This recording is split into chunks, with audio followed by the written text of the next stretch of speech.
샛별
Hello!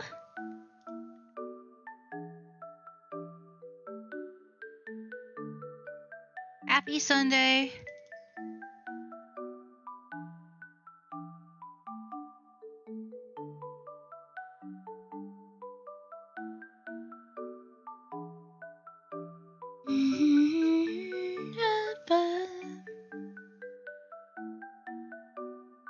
I've got Curl Angel's thesis stuck in my head.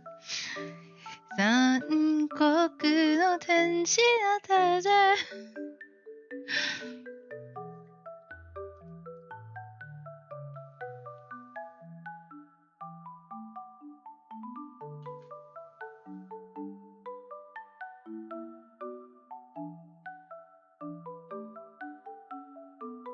Hello, Froxus, welcome.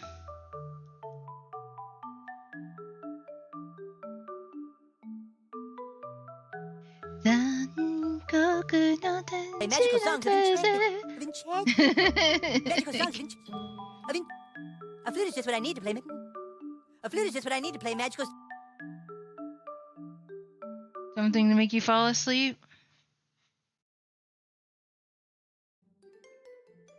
샛별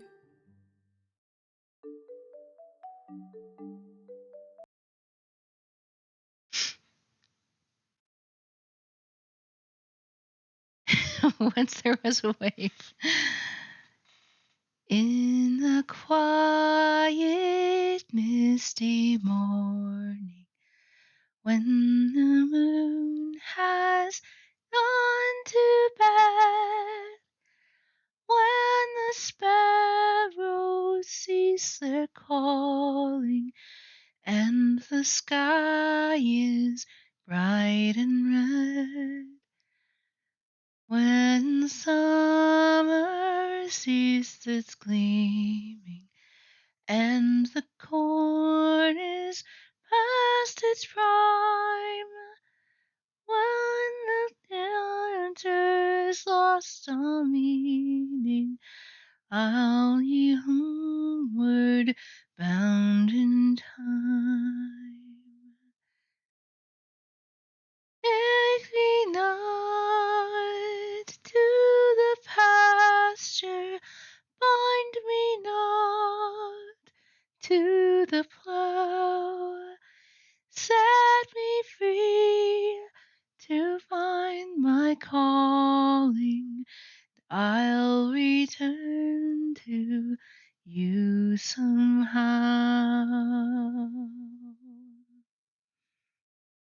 You're welcome. Glad to be of service. Alright, I'm gonna go ahead and set up here.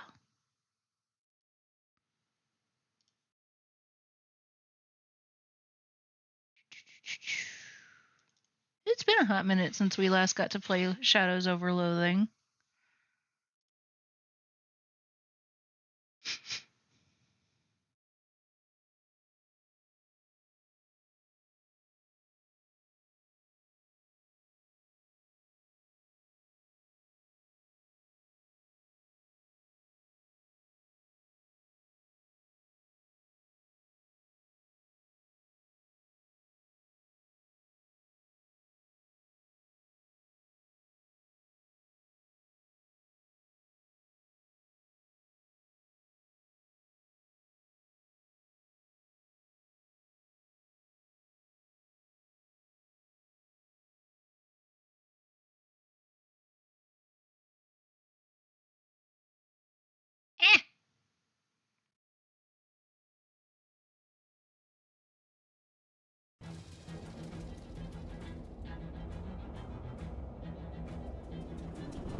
No, the legless.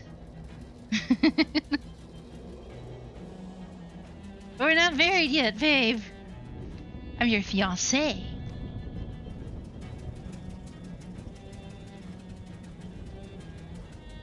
Continue.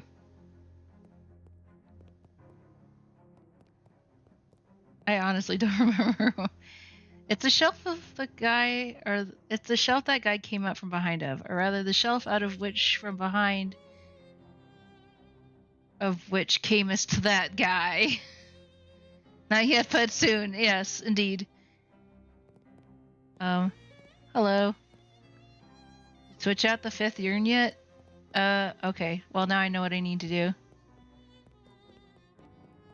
1, 2, 3, 4, 5. This one. Okay, but what do I switch? What do I switch it with?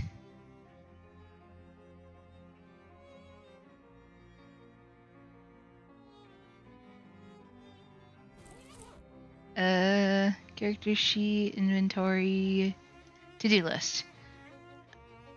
View side quests. Find an urn like the one at Augustus Dirch's house.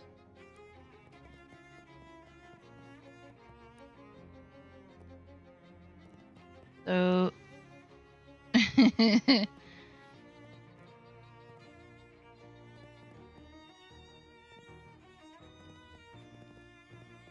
Guess we need to go back to the church?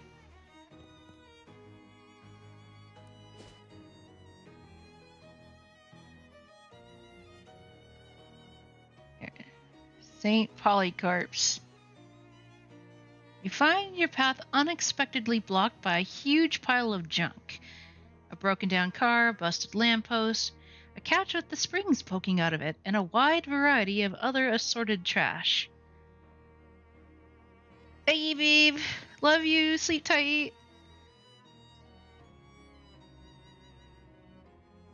And thanks for the lurk saver. Geez, what happened here? Oh, Gabby has memory of it. There was an accident a coupling of weeks ago. That car had a tire break and smashed on the lamppost. That explains the car and the lamppost, but why are they still here? What's with all this other junk? City trash takeawayers are all contractors now, and who wanted to pay for it? Nobody. So the car waits here, and people put junk there because it's a place where junk is. I guess we'll go around it. No, not into the street. That's dangerous. Look at that lamppost for what a car can do. Well, sure, but the traffic isn't bad right now, and here, it's not any problem. Gabby starts picking up junk and stacking it out of the way, clearing a path through the middle of the pile. Thanks, Gabby, but that's not really heave-ha! With a mighty shove, Gabby knocks the wrecked car over on its side and wrestles it into a parking spot. Wow. Haha! Gabby sure showed that car where that car goes. Whew! Gabby's muscle increased by 1. Yeah, if this antiques thing doesn't work out, you could get a job threatening people to park people's cars for them.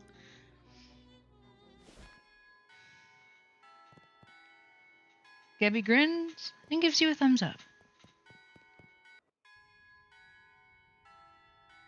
Now that we are back at St. Polycarp's.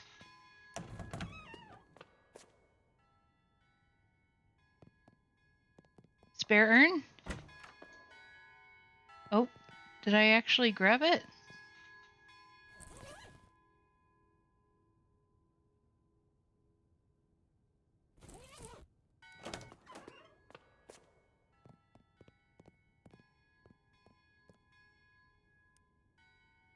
There we go. Now I've got the urn.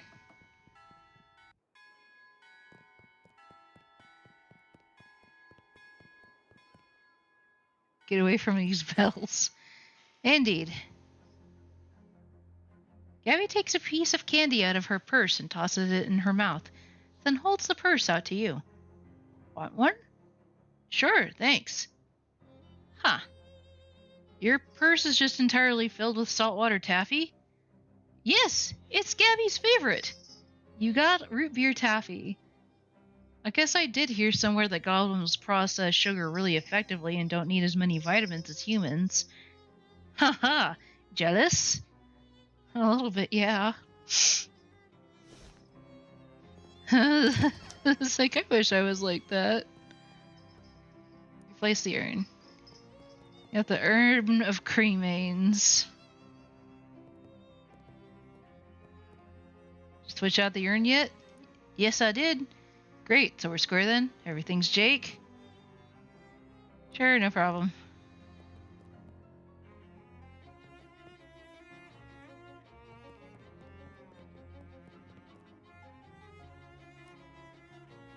They're running for a green moon.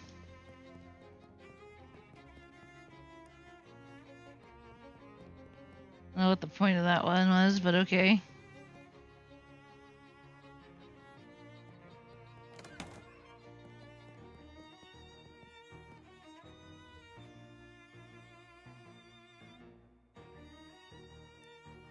Convince the loitering hobo to leave the park. Take their cremains back to the vicar.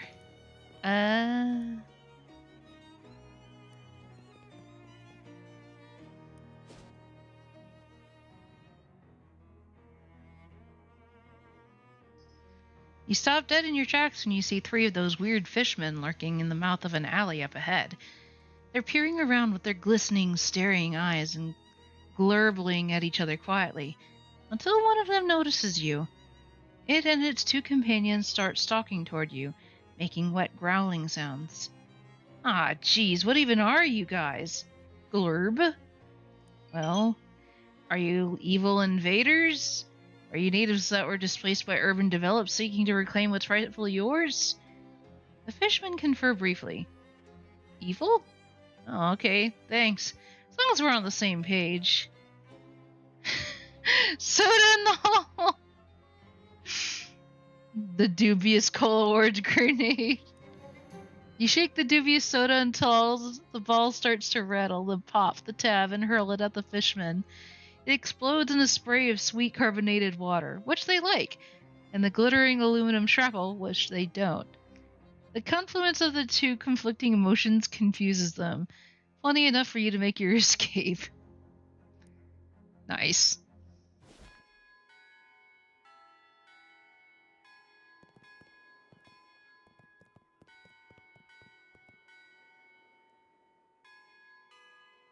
They're playing Mary Had a Little Lamb.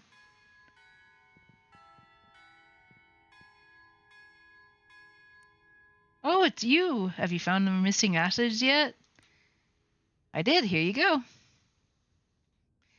Wonderful, I'll get this polished and reinstalled right away. Blessings upon you, my child. In fact, let me make that a literal blessing. I have some holy water of St. Polycarp here somewhere. Ah, here we go. He takes out a little bottle of water and splashes some on your forehead. You've got the perk St. Polycarp's forehead.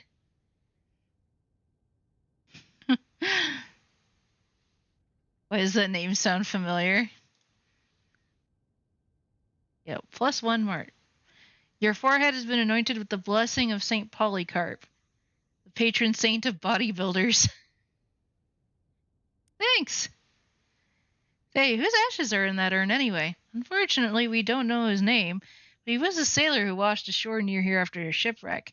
Some of the locals took him in, but he didn't survive the night, poor fellow. He was interred here as an act of charity. Was that about 50 years ago, give or take? Oh no, it's more like 300 years ago. Huh. Interesting.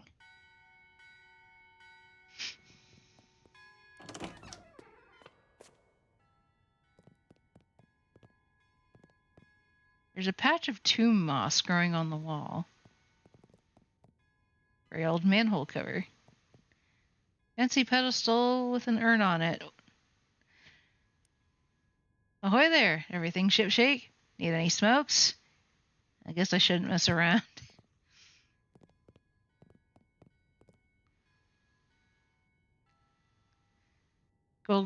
Google says of earaches. What, St. Polycarp? The saint of earaches.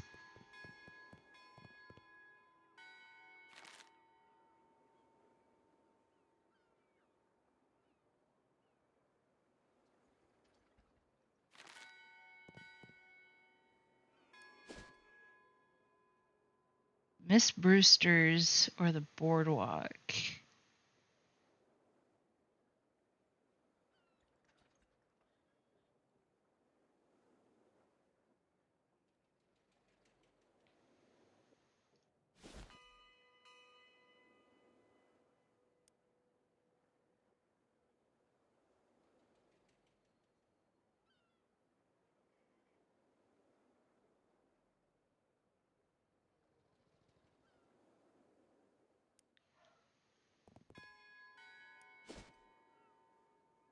Vince the hobo. In an Ocean City back alley, you find some strange graffiti, an unsolved long division problem. Let's solve it. You made short work of the long division. Saint Hyacinth is of weightlifters.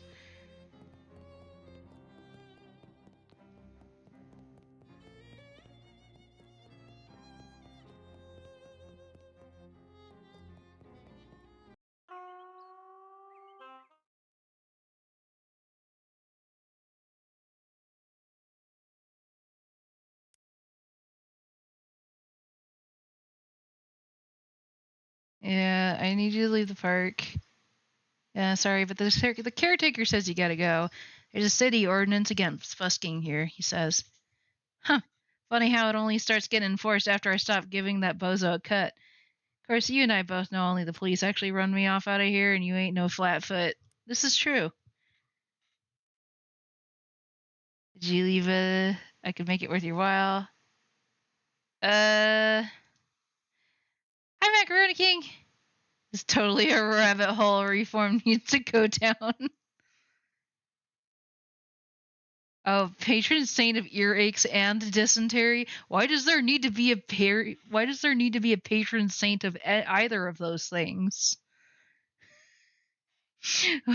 Like,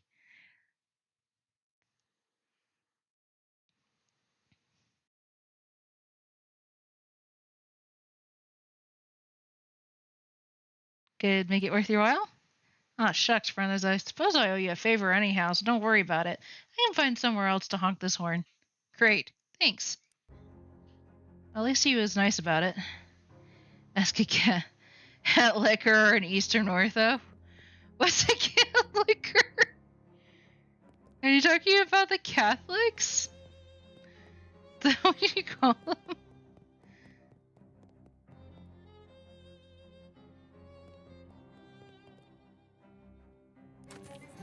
Got the hobo to leave. Did you beat him up? What? No. You sure you're a cop? Just kidding. Here's your official city payment. Thanks.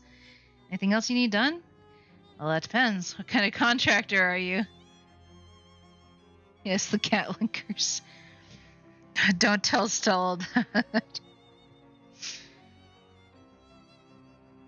Actually, on the second thought, go ahead and tell us all of that. You cat licker. What?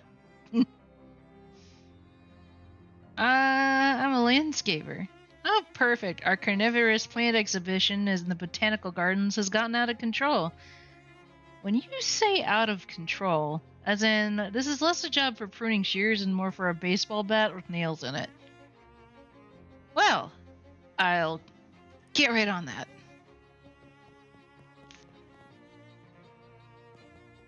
Botanical garden, let's go. Oh, Stella. Stella's Catholic.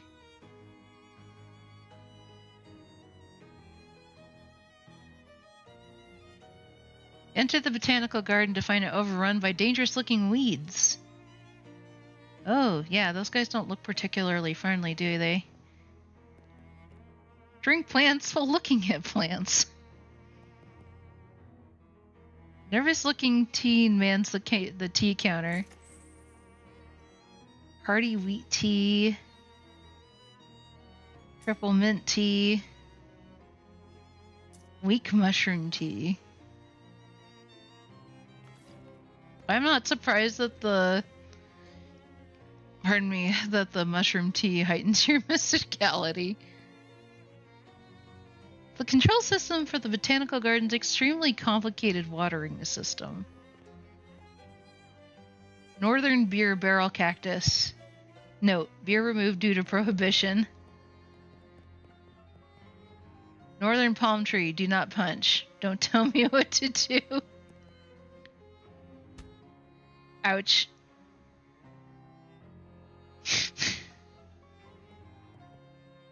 Plain sword leaf. There's a really sharp stalk of it that you could probably take if you were careful. I don't have enough moxie for that. Those plants do not look like they belong here. Let's see if we can get them.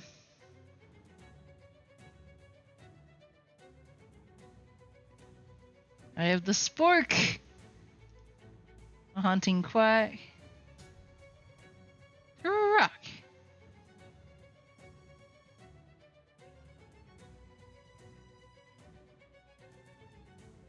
Mallet. I still have more. Shake and throw. Let's go. Ow. Ouch. That hurt.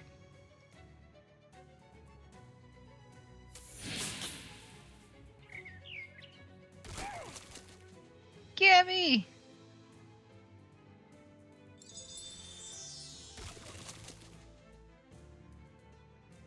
Alright, let's see if this works.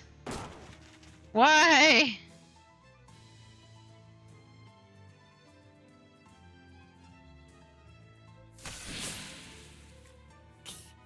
These grenades suck.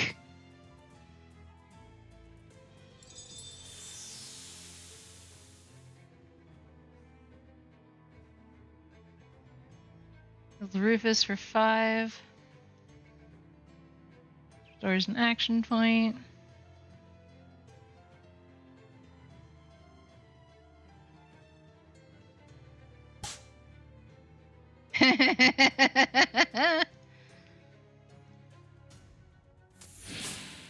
Viney slap. Get him, Gabs.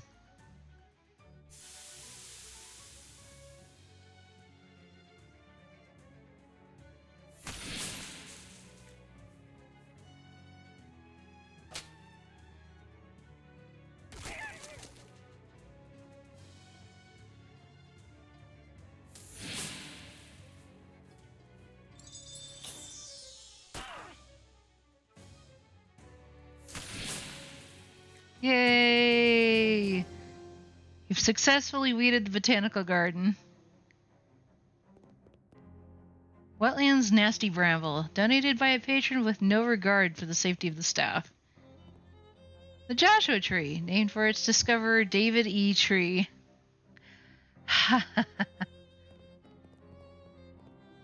Eyegrass. Caution, avoid prolonged eye contact. Highland Bonebush. We're beginning to believe that this specimen was donated as a joke.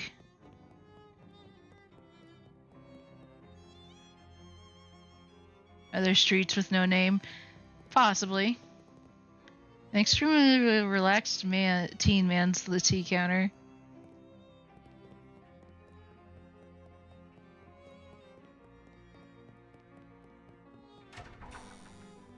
Well, that was pretty easy.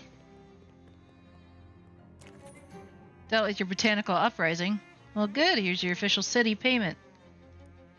Thanks. Anything else? I am now an exterminator. We have some real trouble at our Lepidopteratorium. There we go.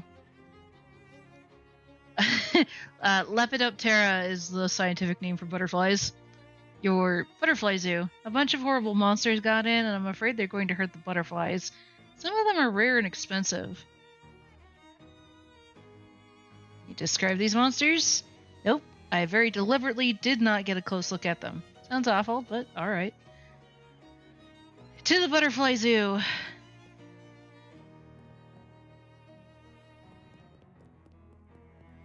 Science Center. Sorry, Gabby. Here we are. Look at all these beautiful butterflies. And that thing.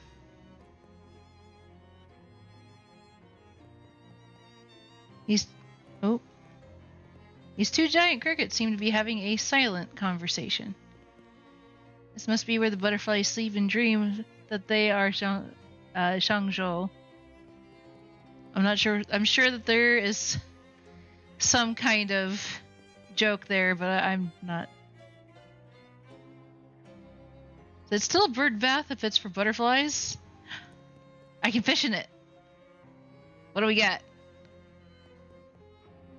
We're going to avoid careful consideration of this object. You got item nasty goo. This stuff is so gross that it makes you want to throw it at somebody just so you won't, so it won't be on you anymore.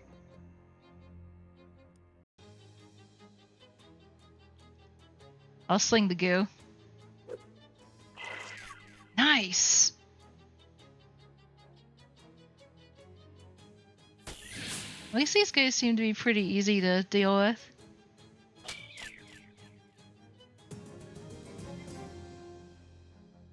Yay! Obed has gotten stronger.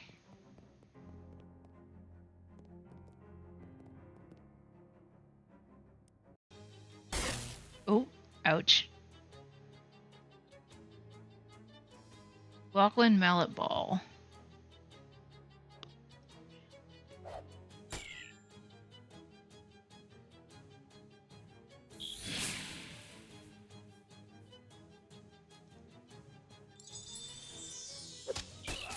Cricket chop.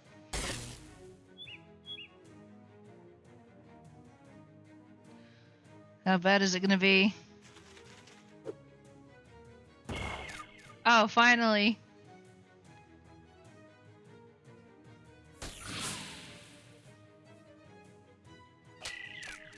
I only didn't have one of them blow up in my face this time. You won! Yay! Well, that was pretty easy.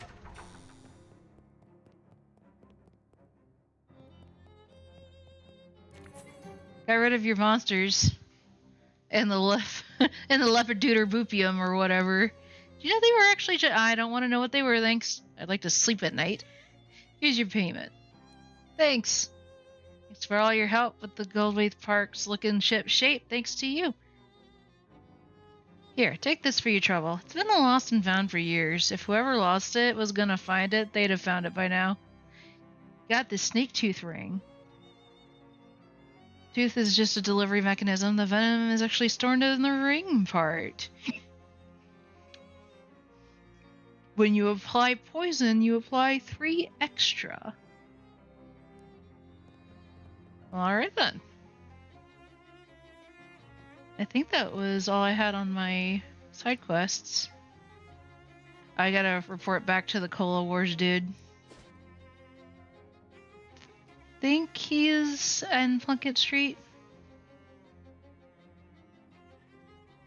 In an alleyway, you encounter some poor street urchins struggling with their math homework. Tutor them! You give the kids a few pointers about math, and the insults they hurl at you in reply do nothing to diminish your sense of smug satisfaction.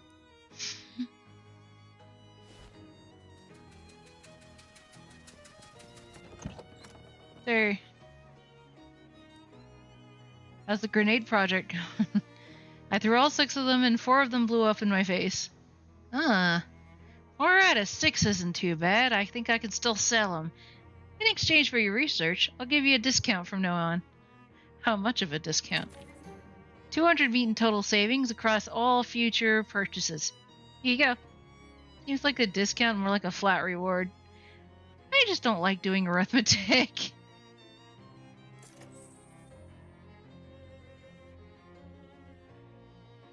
Well, the field manual.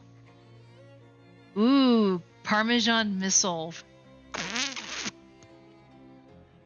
Deals 3 physical damage and reduces Moxie by 3.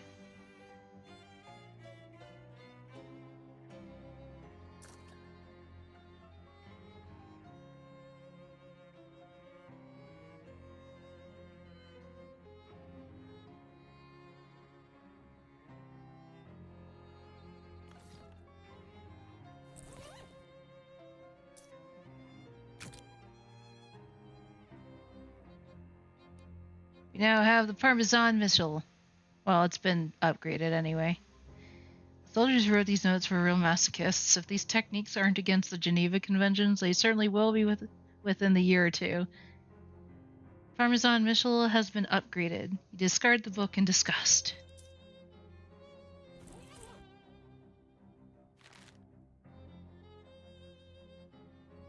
Yay! Never a war crime the first time. Oh no. Ah!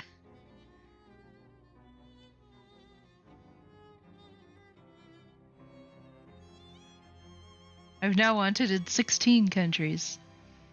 Not the worst.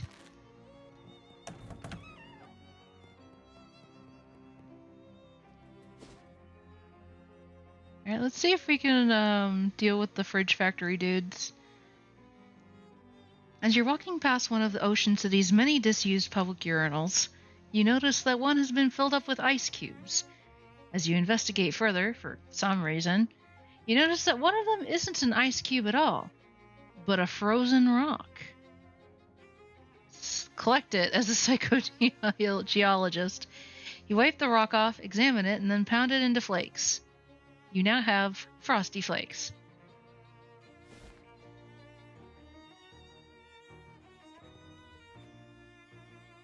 Try to make a deal. You ready to join the party or what?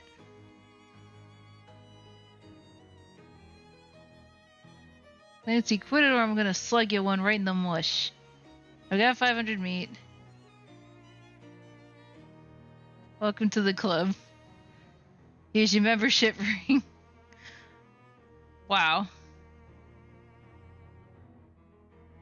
He hands you a ring and the whole group of mobsters wander off, divvying up your meat as they go. You got the Fop Bomb Egg ring. Is this organization actually real? Fop Bum Egg? Oof, that took out pretty much all of my meat. It's a refrigerator truck, but but not the kind you're probably thinking of. If 2 counts as a fleet, they have a whole fleet of these things. It's really cold over here. I don't have enough cold armor for that. Whole toolbox has been left here to rust. You got some 11-in-1 oil, self-adhesive rivets, and a disposable ratchet.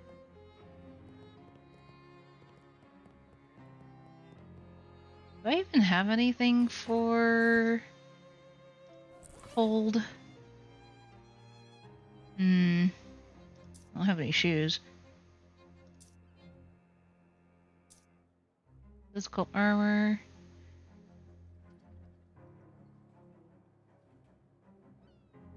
Oh, I can just apply them. Add the rivets.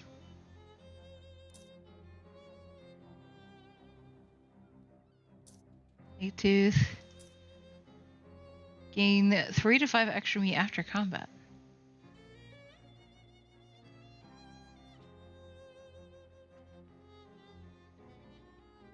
The reporter's cufflinks.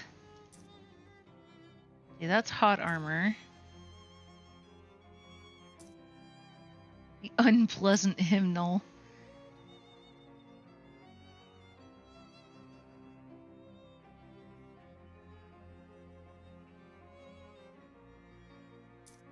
Trench spork. Uncursed fedora.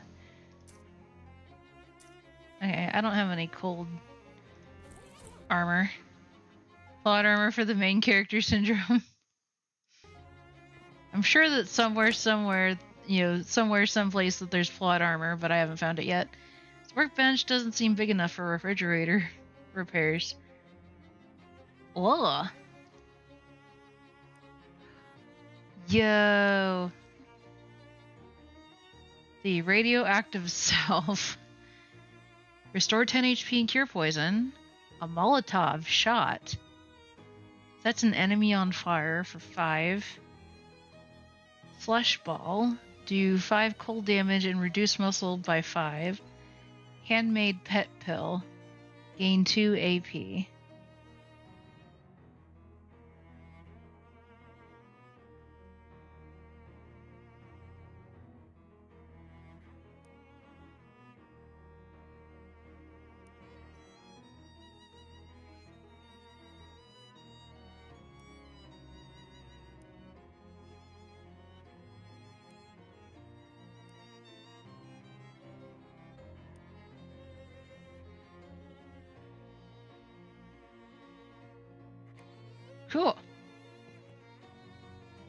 Brand new fridge is empty and thus quite boring. Let's see what's in here. Spray on asbestos. Safe and effective fireproofing in a conventional, convenient aerosol can. Add +1 hot armor to a pair of pants. Got more adhesive rivets. Anarchist's hardware. A collection of pipes and cannon fuse, and, well, mostly just pipes and cannon fuse. Anarchist is pretty straightforward. You lurked for dinner? Enjoy your dinner. Crane control. Control booth is locked from the inside. Somebody's gonna be in big trouble.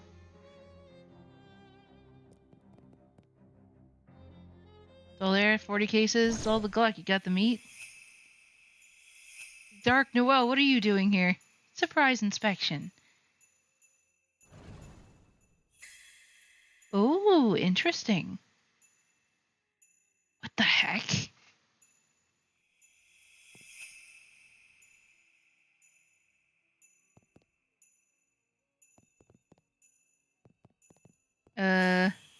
Seems to be a bit of a standoff between mob guys and the other ones. Lady in the weird crimbo hat glares at you as you approach. I don't recall inviting you to this party. Are you going to introduce yourself?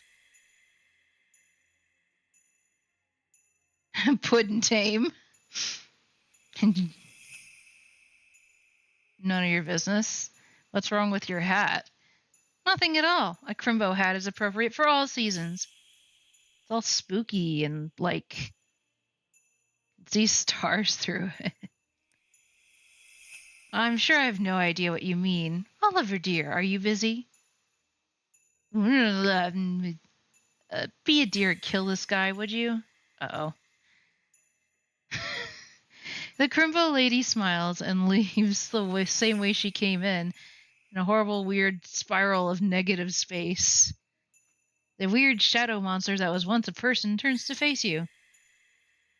Hello? The shadow begins to gather around him. Abstract, menacing shapes. Hey, hey, you mob guys, can I get you to give me a hand with this or back away and look for another solution? We're gonna back away and use the crane. There are 2 buttons. Okay. Press the red one. Oh, press the green one.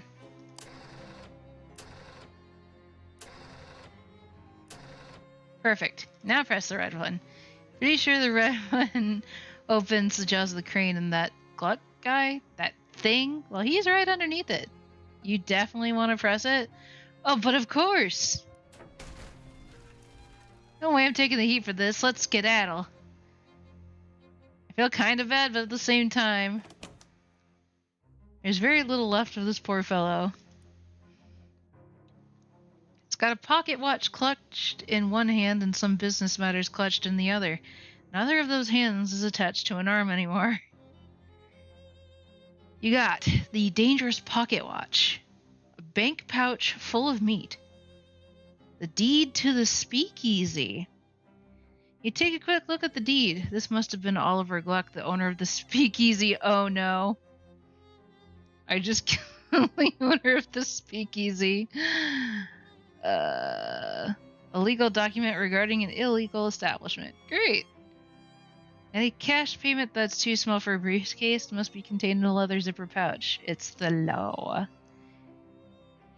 Ticking of this pocket watch sounds hollow and ominous. You don't like it. It's just wrong. This booze looks dangerous, and it also appears to be tainted with some kind of sinister magical energy.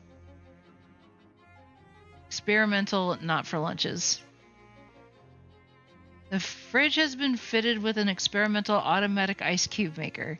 Unfortunately, it's made one single gigantic ice cube that fills the entire fridge. Guess if you ever need a block of ice as big as you, here's where you can get it. Alright, nice knowing you, man. Oh, I can fish! Then why are you letting me choose to do it?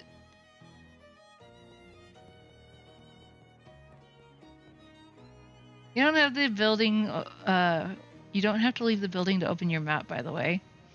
You can just click the napkin or hit M to head back to Plunkett Street. Whatever.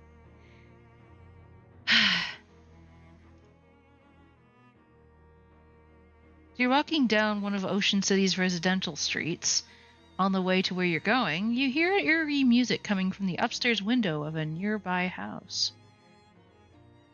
Location unlocked, eerie music house. We're going to continue where we're going for now. Because otherwise, I will forget what I was doing.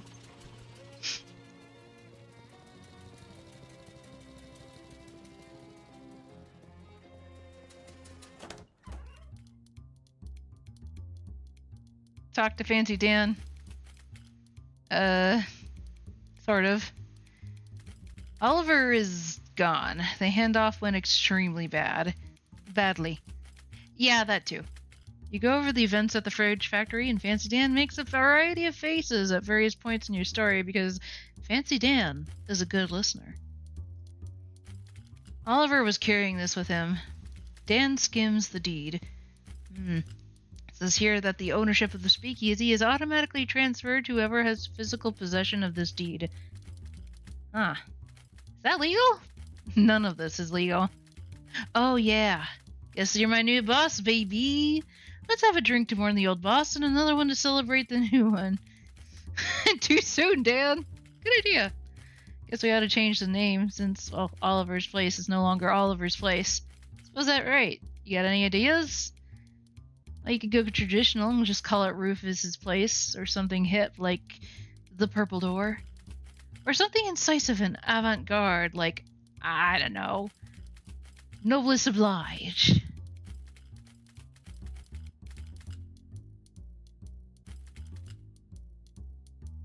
Huh.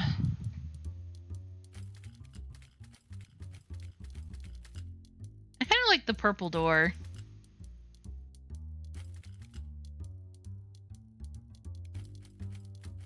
Well, it's just an example, but you're the boss. Not a business. Business? We make beer in-house, so that's safe, but we're out of everything else, and based on your story, I'd say the stuff at the factory isn't safe to use. Yeah. If you can find booze or mixers or garnishes, bring it back here. Any idea where to get started with that? No, but you might check with Barnaby. Barnaby? Dan points to the milky-eyed sot at the table by the wall. He doesn't see very well, but he's got a nose for news and a sixth sense for booze. You might know where you can find what you're looking for. Thanks. Hi, Barnaby. Buy him a drink. They try, but they'll never dam up the flow. Okay. I'm like really low on meat, so. Ding, ding, ding, ding, ding, ding, ding, ding, ding.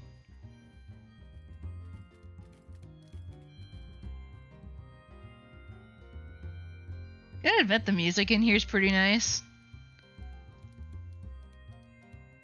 Okay, gotta take the pocket watch to Jessica.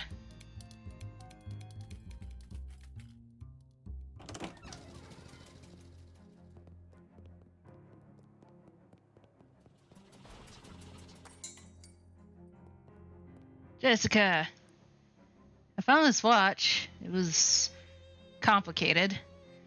I'd be more surprised if you told me it was simple. Well, you know the drill. Strap it on and jump in the uncursing machine. It's a pocket watch. It does just uncurse the thing and get some sleep. Okay? You look like you've been through the ringer. I won't dispute that.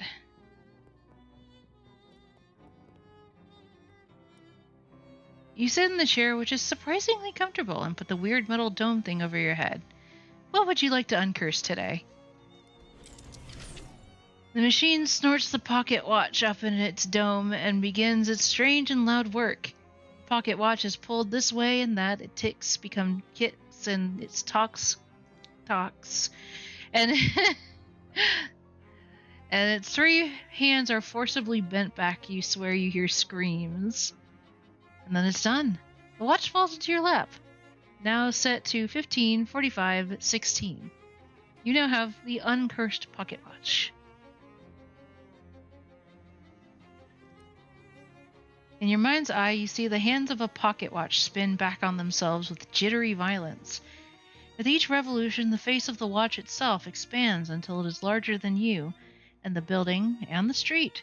Your whole world lives in the blur of the fast-running hands, in which you see life go by in reverse time. Submarines turn to longships, cities to stone dwellings, cowboys to courtesans.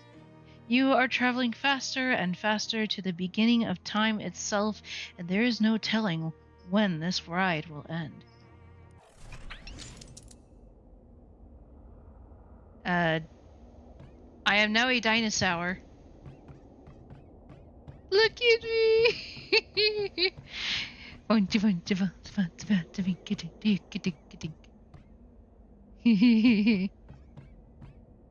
Eat Charles. Why? I'm not gonna eat the. The radio isn't tuned to a station.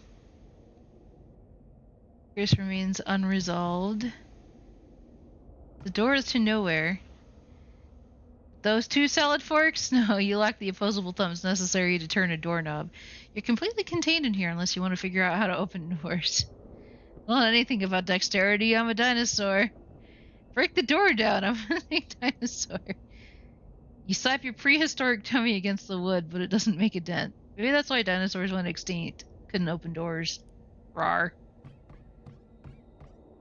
Unstitch the rug?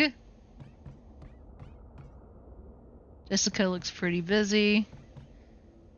To do. Open a door. Eat Jessica, Charles, Gabby, and eat a cat. Shelf full of books. It's Murray's desk, piled with books and papers. I don't want to eat any of them. What strangeness afflicts thee? Never mind, for the sun transits the horizon. I grow ever the more in need of thy assistance. Understand, whilst you sleep under this roof, thou art my lodger, and a signature on this paperwork is by me required. Can you open these doors for me? Nurga? Curious, sir, for I do not believe those doors be locked. Well, what do I know? And thou wilt find the telephone table thither, a key to satisfy thy need. When did you start talking like this? A provocative remark, sir, and by thee well made. So, said by the telephone. Check for messages. You check the message pad next to the phone. There's a note for you, dinosaur. No phone number. Eat the phone. Rufus, attend to thy temper.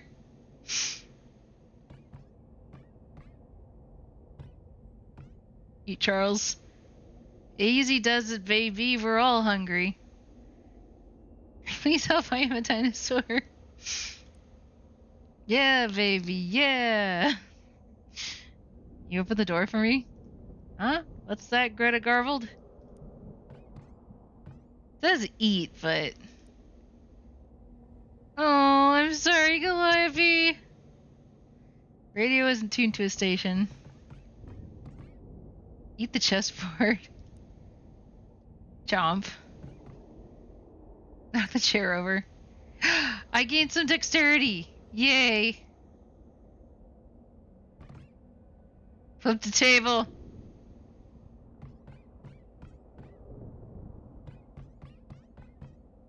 Open the drawer. Yay. I now have 4 dexterity. Can I... I'm sorry, Calliope.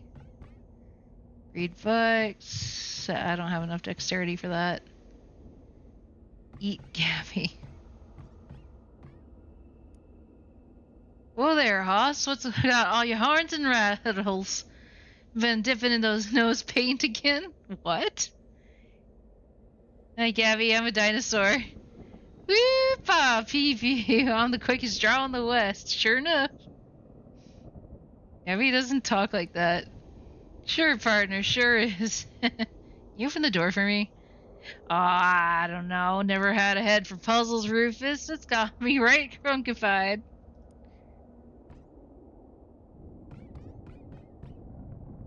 Open the door. Eat cat. Eat the table? Your stomach is bigger than your brain, and you devour the entire table in a few quick bites. The key to the doors now lies safe and sound in your dinosaur stomach. I thought I already grabbed it. Oh, behave. Talk to Charles. Real groovy pocket watch you've got there, Rufus. I like the way it tick-tick-ticks. You understand me? A lot of power in that timepiece. A lot of power. You make a promise to me, baby. Would you promise not to throw that power away? A lot of good can be done with that groovy power, baby. Why is he talking like Austin Powers? Charles doesn't call me, baby. I hear you, kitty cat. What do you say, kitty cat? Will you do me a promise? Promise me not to throw away the groovy power in that timepiece? Yeah, let's do it, man. Groovy, kitty cat. Absolutely smashing. Shake on it. Got some more dexterity.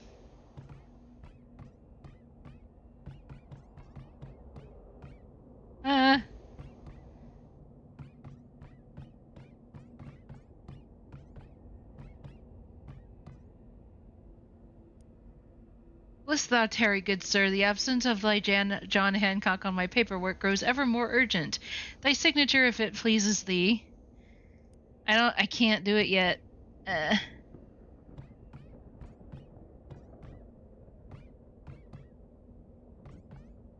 Oh, I can read the book.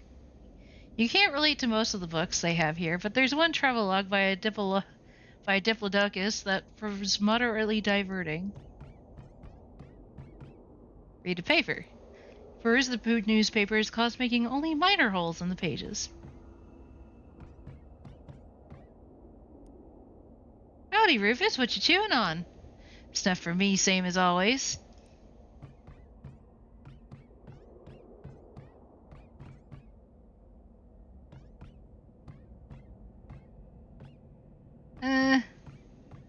Well, I'm definitely...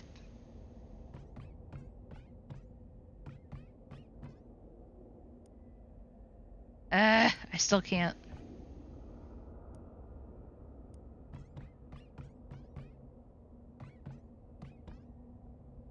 Break it down.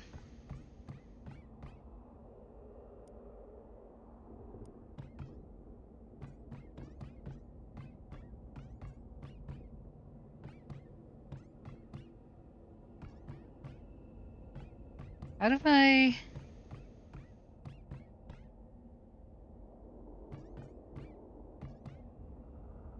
Oh. Add to the list. Help.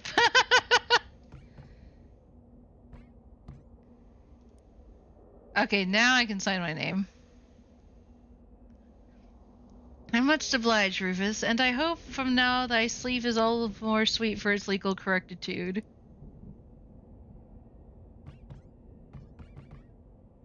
I can finally open the door. Hello. So, we meet at last. With I looking the older man, though you are far older than I shall ever be. I never saw this room before. We are the Alpha and the Omega. You the beginning of time, and I its end. Will you walk with me, dear friend, to watch the death of our world and the birth of another? I'm just trying to curse a pocket watch, pal.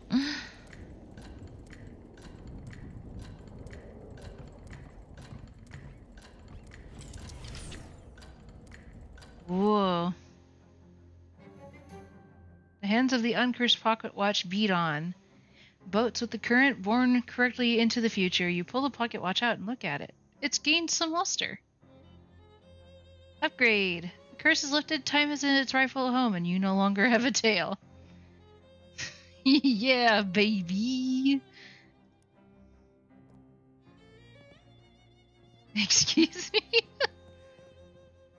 Go to sleep. Alright. What's over here? Get a weird feeling about it. Nestled among the books and papers is an old book of old, but still valid postage stamps with a view missing. They're surrounded with a haze of weird, shadowy energy, but you can still clearly see the illustrations of cute dogs on them. Wait a minute. Cute dogs? It's just like the stamp that survived your luggage fire. Oh, dang, of course. That stamp was what destroyed your luggage. All of your best stuff was in there. Your clothes, your teddy bear. That tears it. This shadow business has become personal. I mean, it was personal already because of Murray being your uncle and all, but now it's extra personal. Grr. What's up? These stamps. These stamps have shadow gunk on them, and one of them killed my luggage. Oh my gosh. I guess that was my fault. I ran out of stamps and I found those inside Murray's desk. I didn't even think to test them. I am so sorry. It's not your fault. It's whatever's causing this dang shadow stuff. I'm definitely going to put a stop to it, though. Wait, how many of these stamps have you used? Just the one, thankfully. The rest have already been gone. Must have already been gone when Murray found them. Well, that's something, I guess.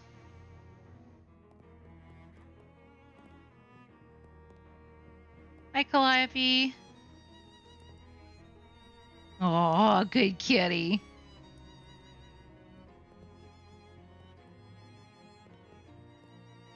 Hey, Rufus, before you go to bed, I need you to approve a new tenant for the storefront next door. What?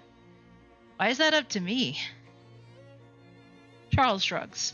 Somebody's got to do it. There's 3 applicants for the place. Okay. First applicant is Bertram's Bakery. Bert's a buddy of mine from my restaurant days. He makes a good loaf. Second is 10 Things I Had About You, a hat store, I presume. Terrible name. Last applicant is ye old Chemiker. Chemiker? Some SIT science lady wants to sell potions. The bakery sounds pretty good to me.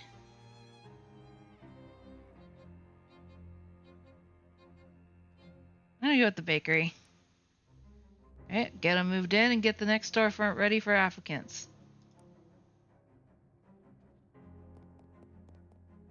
Everything you own has been reduced to ash.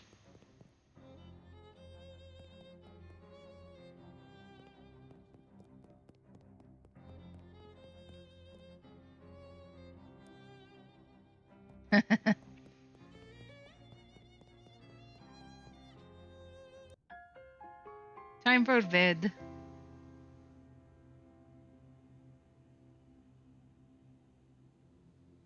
A fitful dream. All of your favorite pants. Gone. It's Jeff, the kid who used to bully you in 3rd grade. Make amends. Hey, Jeff. Listen, no hard feelings, okay? I understand in retrospect that you probably still had some problems at home, and I just want you to know everything's okay now. Jeff swats the overdue library book out of your hands. Ah, I see. This is just a dream version of you. You're still just as much of a jerk as you were in 3rd grade. Jeff suddenly punches you, knocking out all of your teeth. Hey, this was actually happening. I'd be really mad. You pick up your teeth and walk away. Quest item. These are unmistakably your teeth. You can tell by the scar on the upper left second bicuspid. But your teeth are also still definitely in your gums where they belong. That creepy Crimbo lady from the refrigerator factory, now in a literal nightmare form. Excuse me, I need to get past you. Why? Are you in a hurry to wake up? Darling, it's Crimbo. You should be making merry. Crimbo is still months away. Oh, but it's always Crimbo in dreams, dear. Merry Crimbo, then. Merry Crimbo, dearie. I don't have time to properly introduce myself before. I'm Dark Noel. An affection as goofy as her name, or an affectation as goofy as her name, she curtsies. Dark Noel, huh? You're really taking this motif seriously. Right down to your weird evil-looking Crimbo hat. Her smile falters a little. Evil-looking? I told you at the refrigerator factory, it's just a... Wait. She points to the weird device she's holding in her hat. It starts beeping in a fast, irregular pattern. You're telling me that you can see this special Crimbo magic with your eyes? Yeah, that's what it is. This is decidedly unfestive news. I'd better talk to the president. You want to talk to Calvin Coolidge about your Crimbo hat? I want to talk to the real president about you. I see. Yes, that's the problem, dear. And I'll see you soon with the solution. She scowls and jumps off the edge of whatever this is you're standing on. Ominous. The bookshelf is not behaving the way bookshelves do when you're awake. You grab a book at random. From the bookshelf puffs out of existence. The Melting Mind. Not sure what kind of book this is. Avant-garde social commentary, psychedelic research journal, total nonsense created by the random nighttime firings of your own neurons. Grant's combat skill mind meld.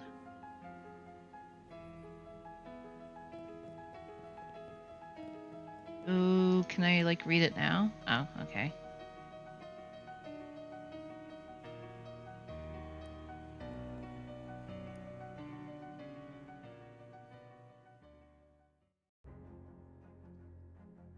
Whoa. Alarmingly, a man in an expensive suit is standing at the foot of your bed. What the heck? Who are you? You may call me Don Toblerone.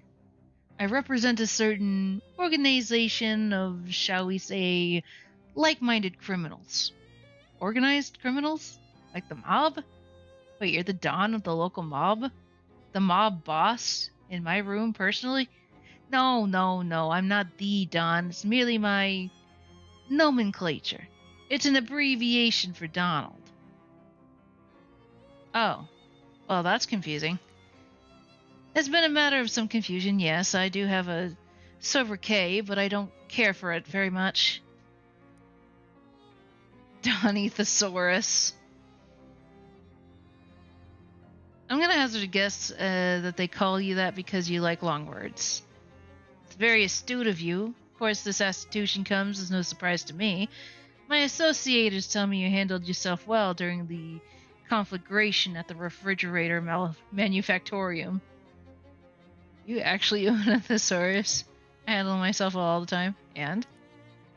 I'm here to propound for you, for your considerationing a certain proposition. Come again? I'm here to make you an offer. Oh. Can I refuse it?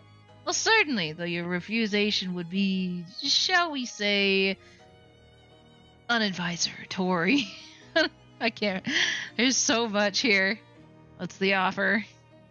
From time to time, my collegiates and I have certain requirements, but lack necessary manpower to achieve them. At such junctures, we make lucrative arrangements with certain capable individualists. We find ourselves at this moment at a juncture such as the junctures I have thus subscribed. Do you want me to do contract work for the mob? Exactingly. I guess we're joining the mob.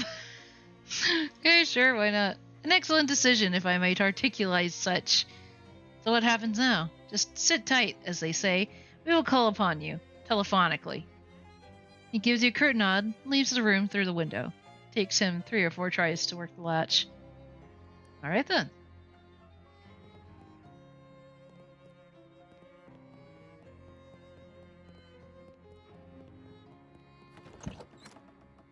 Hey there, Rufus. How'd you sleep?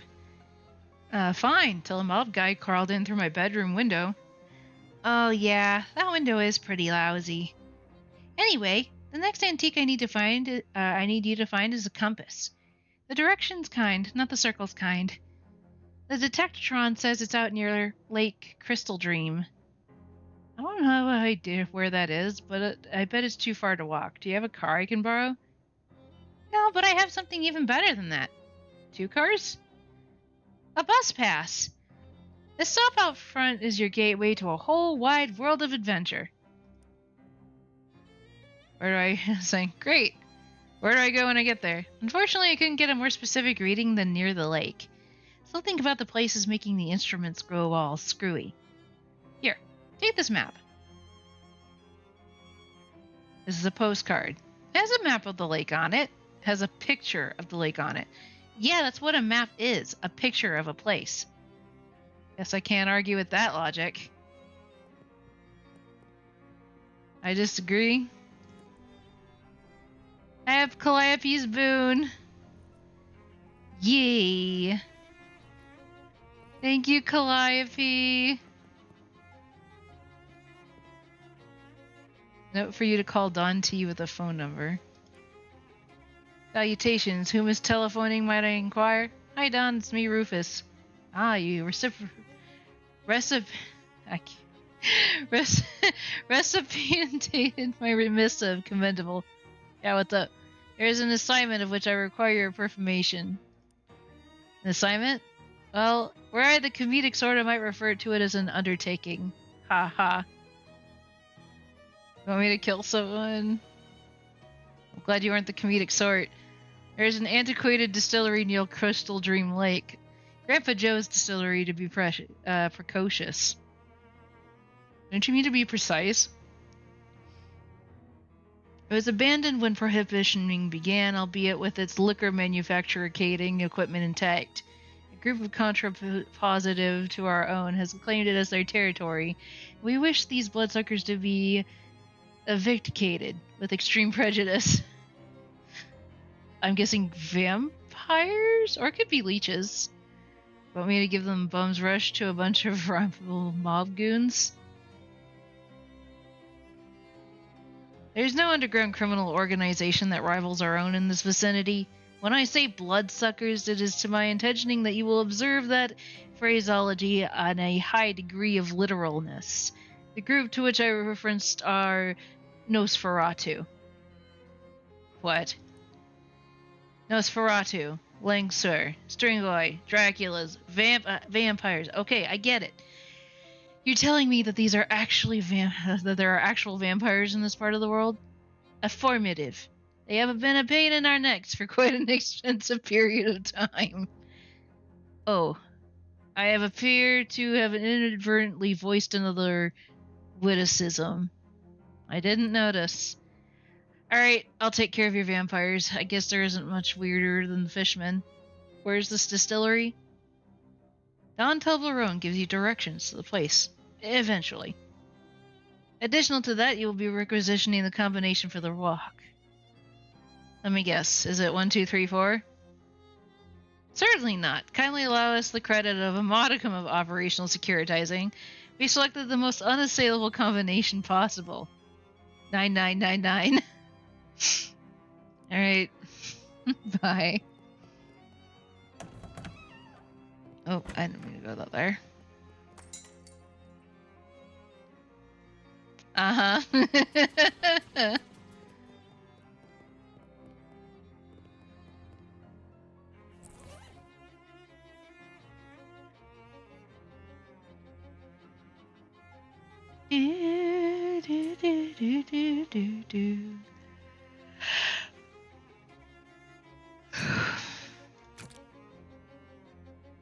At the skill mind melt.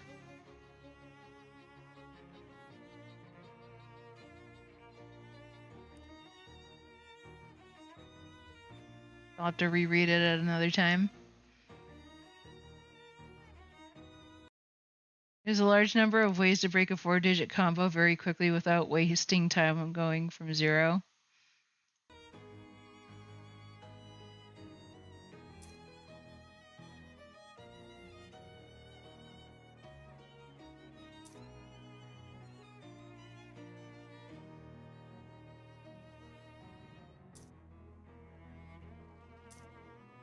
Race mysticality, muscle.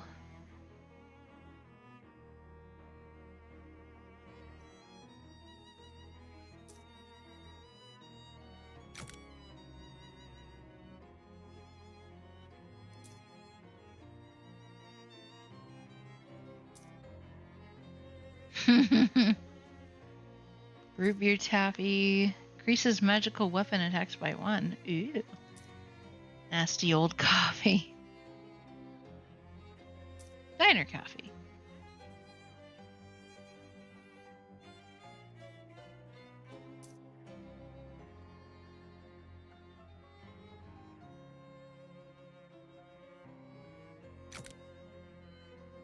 As you chew on the root beer taffy, you feel tendrils of mental energy reaching from your brain into the earth beneath you.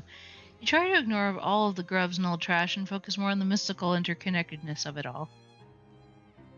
You gain the effect, the root of all things. Nice.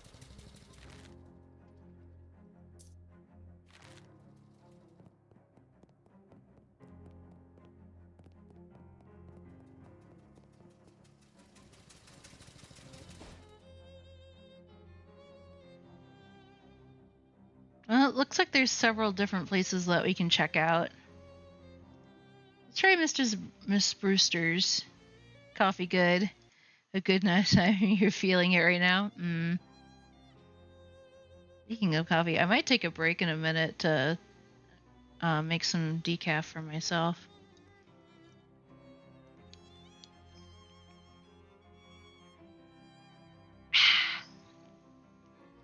While meandering the streets of Ocean City, you encounter a man carrying a medium-sized piece of luggage. Not brief enough to be called a briefcase, but unsuitable to be as a suitcase for more than 2 suits. Hey there, friend. You look like someone who appreciates a fine pair of pants. Do I? What does that even look like? Astute, discerning, even, dare I say it, perspicacious. I have never met anyone who dared to say that word before.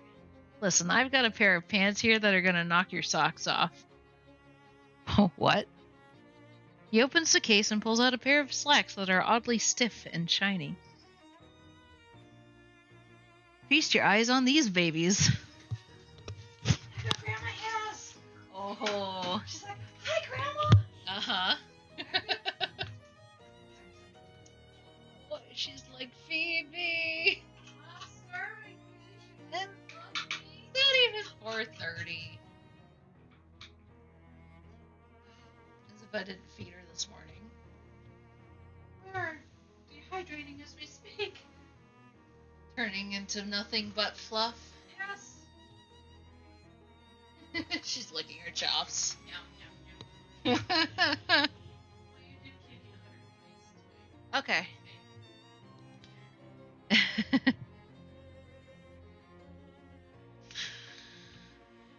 Okay. Let's see. Feast your eyes on these babies.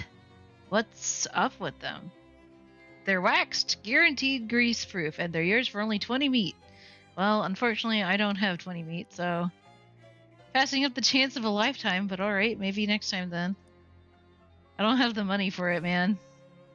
Miss Brewster's Home for Traveling Salesmen. Established 1899. There's some strange symbols carved into the sidewalk. Door isn't locked. As you enter the boarding house, you discover some kind of hullabaloo, or perhaps a kerfuffle. A stern-looking middle-aged lady is surrounded by 6 agitated men, all talking over each other. Gentlemen, I insist you settle down at once. We won't get to the bottom of this if you're all acting like panicked school children. Miss Brewster, you've got to call the cops. Ha! What this town calls police I wouldn't trust to solve a jigsaw puzzle, let alone a serious crime. I won't have those hooligans turning my house upside down. But there's been a murder. Someone has to do something. What you can all do is go to your rooms and let me think. Good gracious. The men file upstairs, abashed, but still fidgeting nervously. Let's stick our noses into it.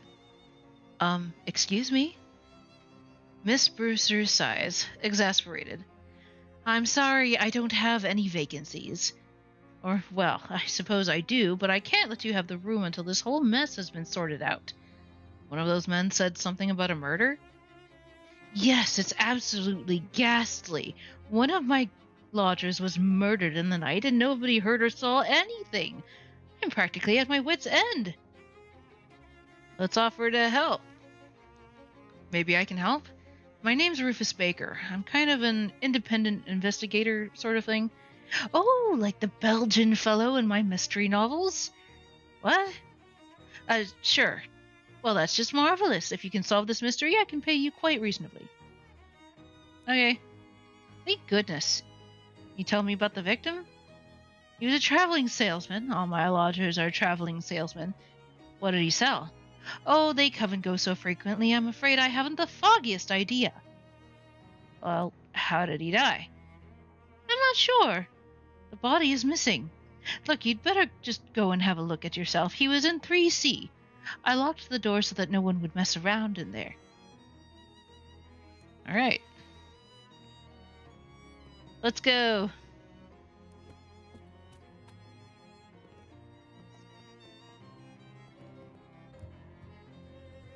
You unlock the door and put the key in the secret pocket you use for things that won't ever need to be referred to again. Step into room 3C and discover... Holy snap! A massive pool of blood on the floor. And like Mrs. Brewster said, there's no body in sight. Ew. Well, what do we got? Nothing. Must be shallower. Nothing interesting about the bed except that it's next to a massive pool of blood. Window is locked, so the killer must have come from inside the house. An ordinary wash basin. No clues here. There's also a mirror. Check yourself for clues. You look at yourself in the mirror. Hi, Rufus. Smile. Hey there, good looking. Frown. Oh, what's wrong? Why, yada. Oh, no, no, no. You remember something really embarrassing you did a couple of years ago? Ugh. Blah, blah, blah, blah, blah. Quite a strange rug. Close your eyes. I'll just assume this looks good. Go back to normal. Ah, there you are.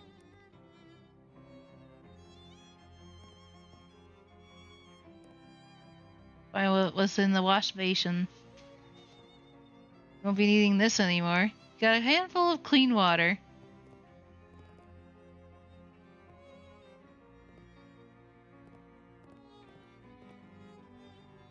Check underneath the rug. You roll out the rug and... Whoa. What the heck? There's a crazy occult diagram underneath it. The lines and glyphs appear to have been burned into the floor. You can see little blobs of melted candle wax at the points of the dodecagram, and it even smells faintly weirdly of incense. Was this some kind of ritual killing? Great, like regular old murder wasn't enough. Wardrobe is locked.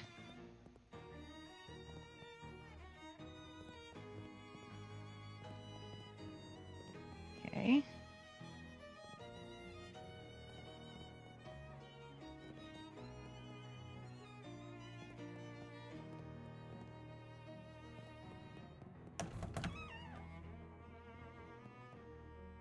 Take the shoes. Got some extra high heels. Makes your steps higher. Ha! I like it. Best if you forward back to Miss Brewster.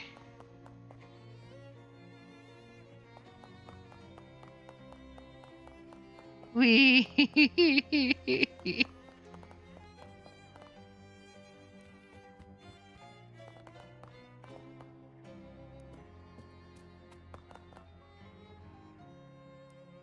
Well, Miss Brewster, I've had a look in room 3C. Did you find anything? I found that he was full of blood. It was really gross.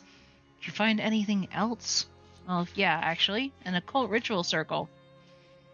What? Oh my goodness. I think it was some kind of black magic sacrifice?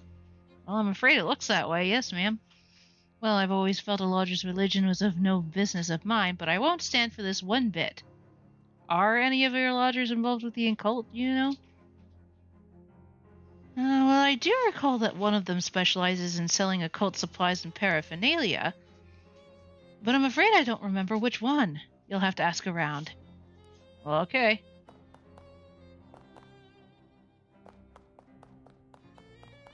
Click clack. Why is the bathroom door locked?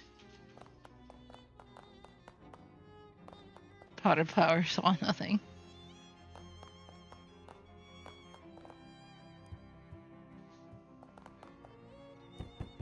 No response. Knock on the door and a nervous-looking salesman peeks out. What are you doing in the hallway like that? Don't you know there's a murderer on the loose? I'm investigating the murder, actually. Oh, thank God, somebody is. What do you know about the other salesman here? Well, there's a guy who sells occult stuff. I gave him a wide berth, though. All I know about him is that he doesn't live in the room below the sunglasses salesman. I see. Neither of them are the victim, by the way. Alright, thanks.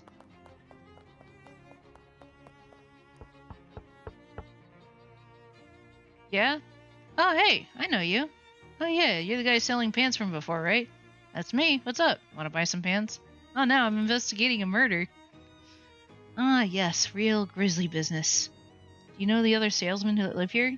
Not really, just the guy who sells those little Derringer pistols. He's complaining about the guy who lives right above him. That's the trinkets and baubles guy.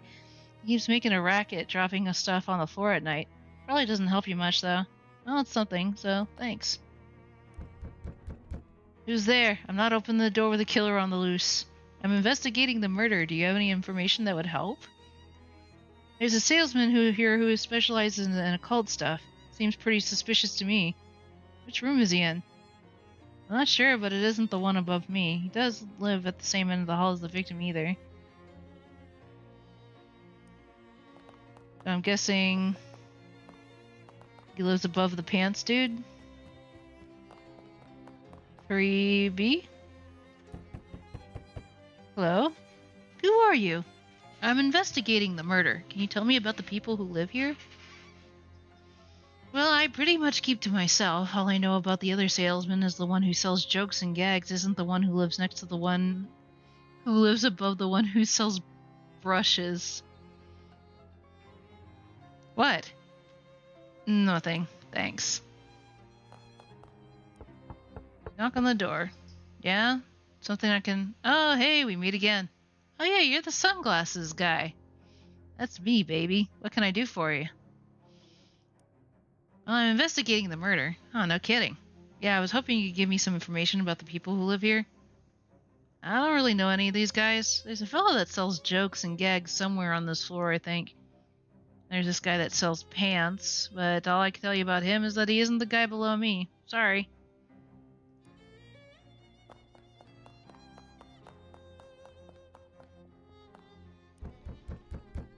Hello? Hi, I'm investigating the murder. How well do you know the other salesman here? I don't know any of these guys. I think there's a guy who sells brushes whose neighbor is with the guy who sells pants?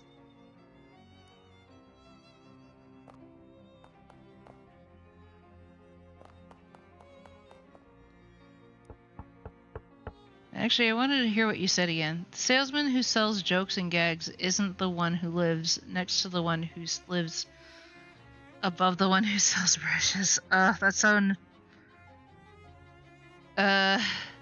So the guy who sells jokes doesn't live next to the one who lives above the one who sells brushes. That still makes so...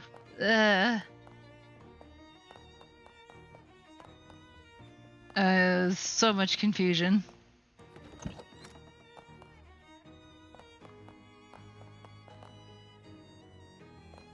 Is there any way to unlock that wardrobe?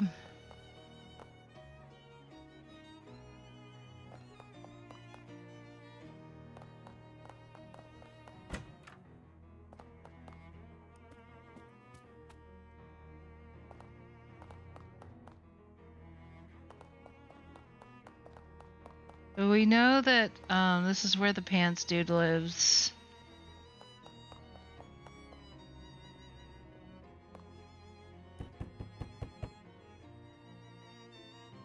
cult salesman doesn't live in the room below the sunglasses salesman, and they're both still alive.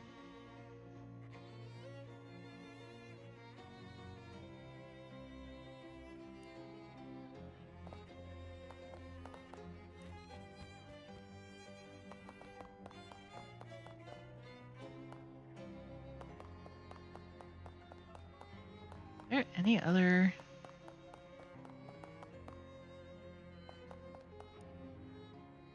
Lives in 2C. Okay, 2C is her room.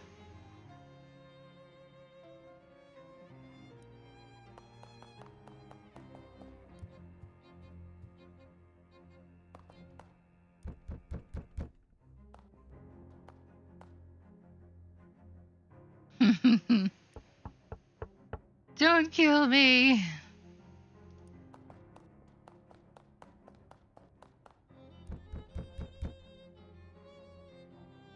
The guy who sells derringers lives right underneath the guy who sells trinkets.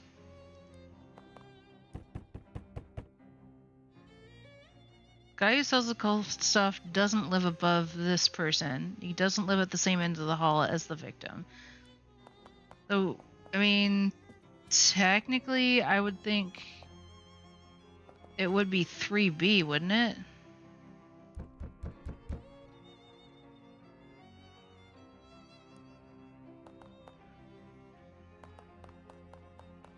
I'm so confused.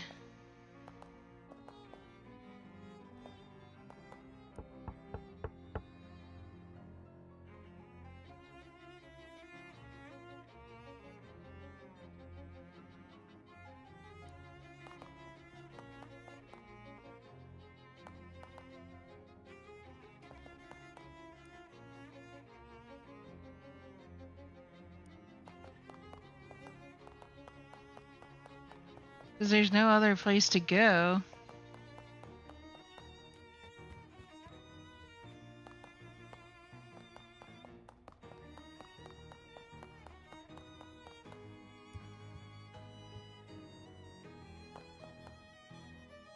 Do not use phone.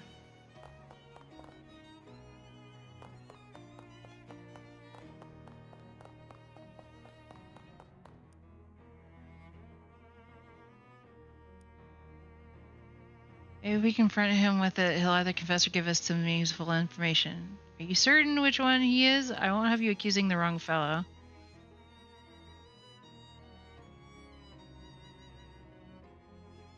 Alright, we shall gather everyone together at the scene of the crime, so you can do a dramatic reveal like in the novels? Sure, if you want. I must say, this whole murder business is simply dreadful, but it is the most interesting thing to happen here in years. Uh-huh. You head to the 3C, and after a few minutes, Miss Brewster meets you there with the salesman in tow. Alright, well, I suppose you're all wondering why I've called you here today. I assumed you could tell us who did the murder?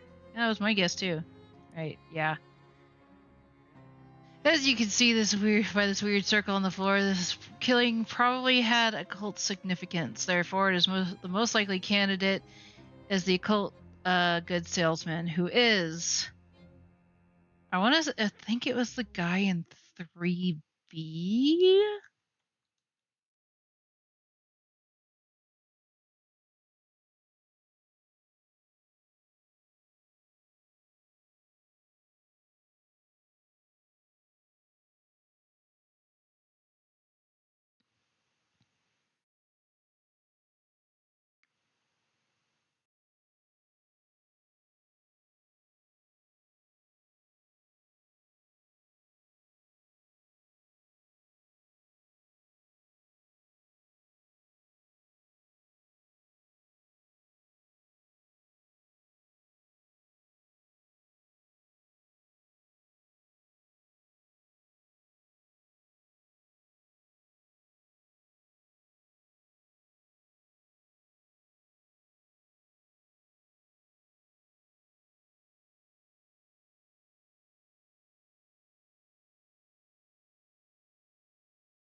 So it's like, so 3C was the joke salesman.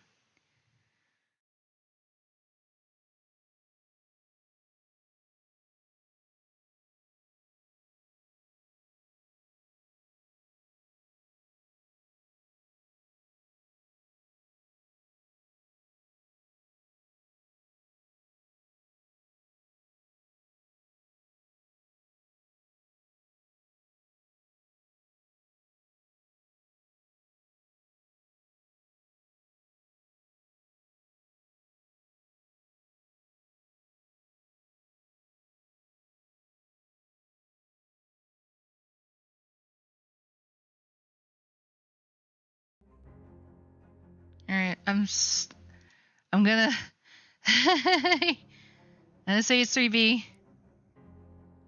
What? No. I mean, yes, I do sell occult supplies, but that isn't even one of my circles. Are you actually accusing me of murder? I'm pretty sure you didn't kill anybody. Suddenly, the wardrobe door flies open and a salesman jumps out. Ha! Fooled you all pretty good. Because this guy sells jokes and gags and stuff. Ah! That's right. How do you like my new giant fake rubber pooled blood? Isn't it a scream? Yeah, it's pretty good.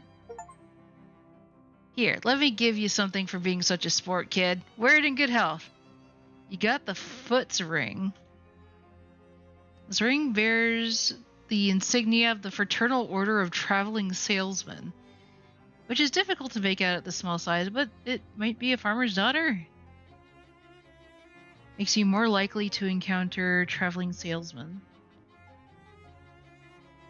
If you excuse me, I gotta roll this blood back up, and 9 people in this tiny room is 8 too many. Well, I must say that went quite satisfactorily. Hey, young man, you've earned it. Thanks. Glad to be of help. I'd say I'll call if I ever need your service again, but I think this one exciting thing happening here every few years is quite sufficient. If it happens again, I'm just going to throw everyone out. Good idea.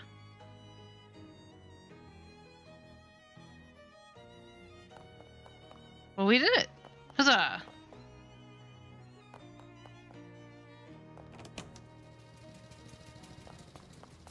We solved the mystery! Alright, what's at the boardwalk then? A young man wearing a flour-dusted apron swaggers up to you with a loaf of French bread on his shoulder and an arrogant sneer on his face. Hey man, this is doughboy territory. If you want to walk down this street, you gotta pay the toll. What's the toll? 5 meat. I don't have 5 meat. Well, then too bad for you, chump. I guess I'll have to take it out of your hide. He unlimbers his loaf of French bread, wielding it like a club. I'll fight him.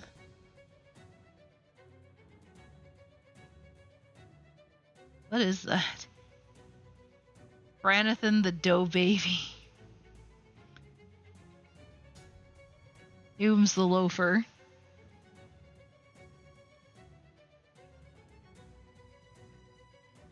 Parmesan missile!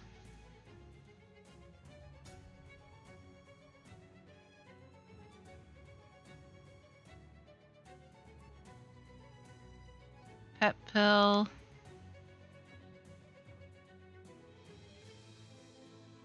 Light and throw.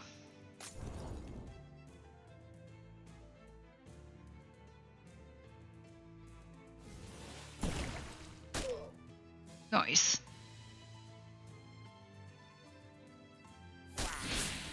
Beautiful. We did it! You won! Looks like that guy is toast. You got the Clammy Dough Glob. Deals 5 sleeves damage. You got the Doughboy Loaf. Melee weapon.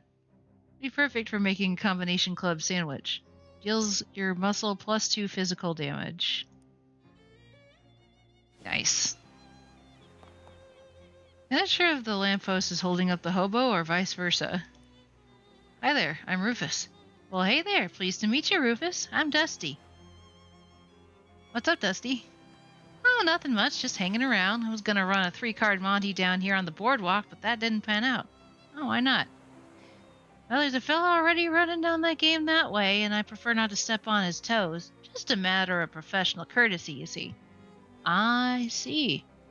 And also 'cause Carney's got a real scary about that kind of thing. I ain't looking to be murdered anytime soon. Any way I can help? That's kinda, yeah. I was thinking of looking for a different corner. Can you spare a nickel for a cup of joe to get my feet moving? Sure. Thanks, pal. You're a real good egg. Tony Fiasco Hat Photography.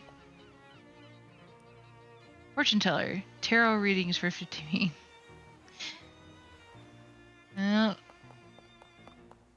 Door says Tony Fiasco Hat Photography. A grouchy looking guy is standing under the shade of this tiny building's eaves. He glares at you silently. Game of skills. Test your everything. Step right up, step right up. Test your strength and your agility and your intellect. Every winner gets a prize. You there.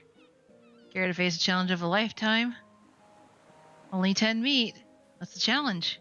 I like to start newcomers off with something relatively easy. All you have to do is guess my age, throw a dart to pop a balloon, and drive a nail into this board with a swing of a hammer. At the same time?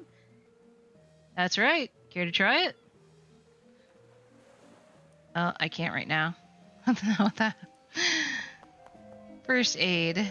Privatized healthcare station. I have 47 meat. This cookbook's focuses on healthy cheese recipe certified to fortify your arteries with which protective cholesterol. Heal target for 10 HP and cure all negative status effects. Ooh. I don't have enough though. Tube of sunscreen. Increases your hot armor by 3.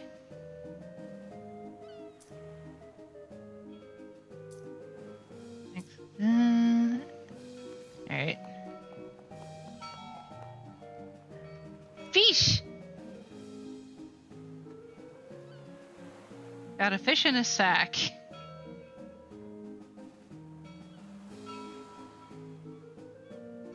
Got a nefarious hake.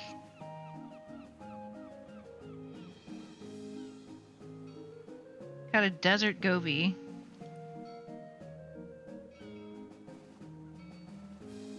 Got a crusty ring.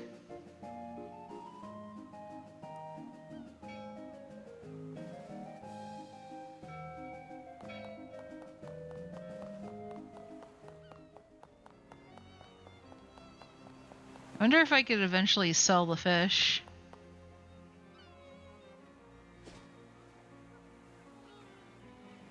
Let's go check out the mailbox. Long before you actually turn the corner, you hear 2 Glocklins playing their high-pitched, plinkety glockenspiels extremely loudly. By the time you actually get up to them, well, you're not totally deaf, but you wish you were. Geez, can you two tone down it down a bit? Ah, tone it down, say you? What about if we turn it up tone? They start playing even louder, as if someone loaded a Tommy gun with pixie dust and shot you through the ears. Give them a music lesson.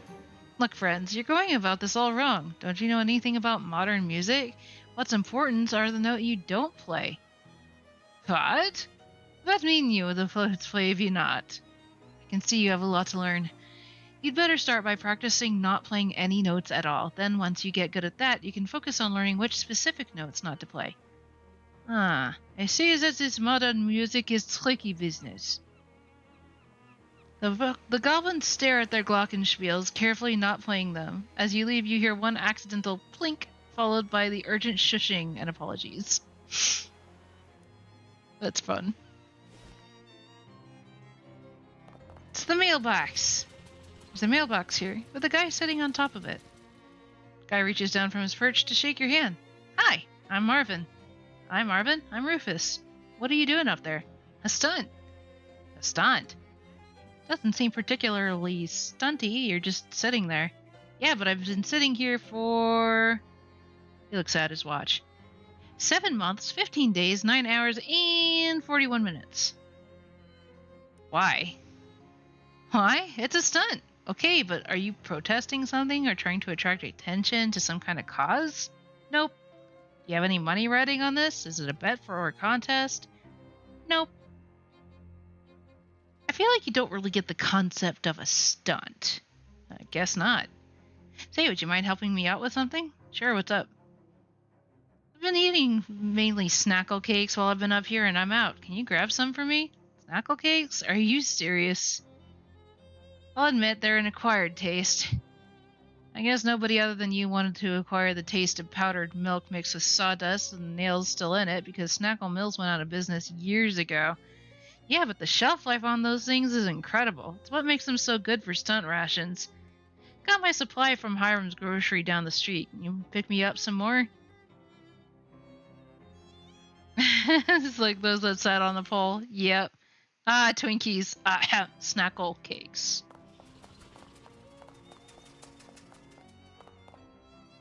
Random stranger's door. Oh.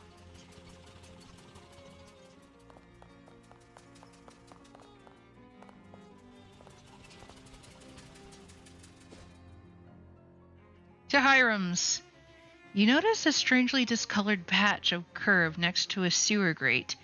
The concrete appears to have absorbed a significant quantity of magical sewer energy. Collect a sample.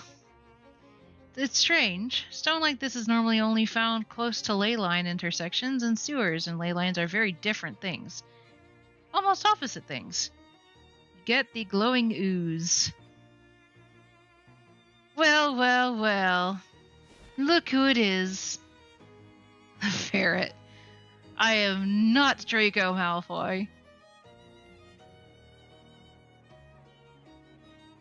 Looks like Hiram's is out of business too. Store is not excited about the idea of you going through it. Well, too bad. Bored-looking hobo lounges against the wall of a decrepit building. Hi there. Hey ho there. I'm Rufus. Please, Samuel? Looking for Hiram's groceries, is it? Was, went out of business. When? A couple months. You've been standing here that whole time? What are you doing here? I'm just waiting. Waiting for what? Some work. Looking for work? Yeah, just search the lab. I don't think you're gonna find any work here. Recently learned maid isn't black. Fun fact. Oh yeah, I'm not. I'm not. That's really all I have to say.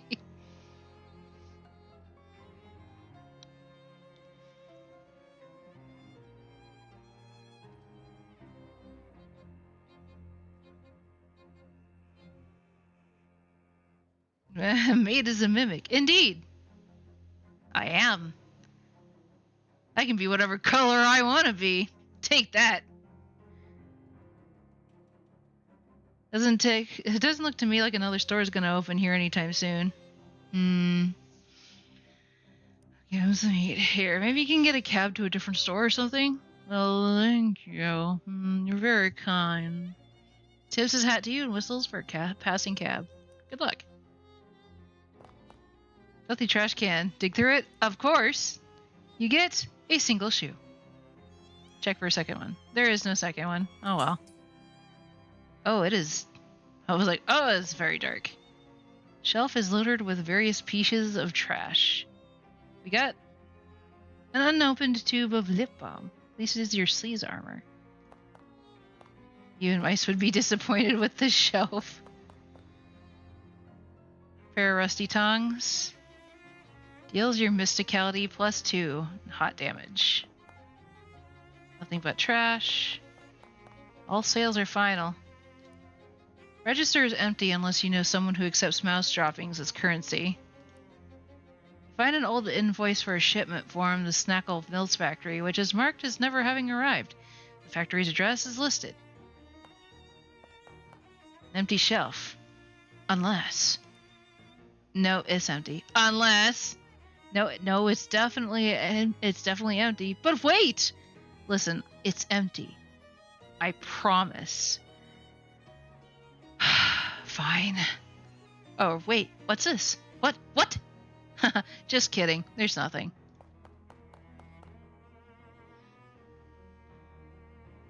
All the ARC members thought she was Mormon at first.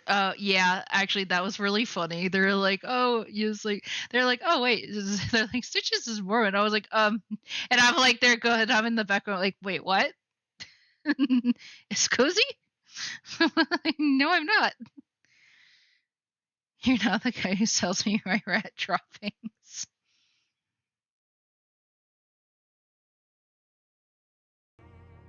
Yeah, it's probably because I'm friends with Mormons.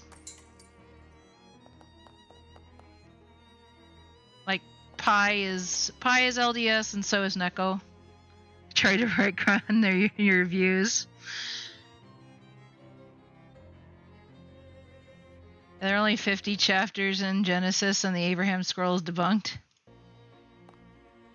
I have no idea what that means.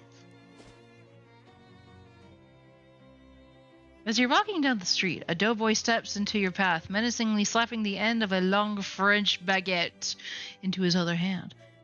Well, look what we have here. You don't scare me, bread boy. You're all alone and I can take one of you guys easily. Oh? Well, what about me and my friend behind you, tough guy? Nice try, but that's the oldest trick in the book. No, I am actually back here. Oh. Challenge them to a bake-off. I wish I could do that. Joe Smith found another chapter of Genesis that talks about him and the Abraham Scroll is wild. Oh, okay.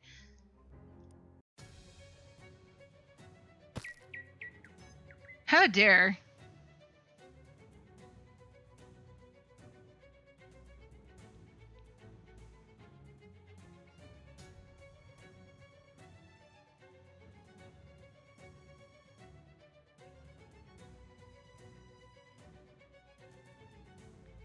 Move fire. Pet pill. Freeze damage. Nice. Parmesan missile. Hot damage.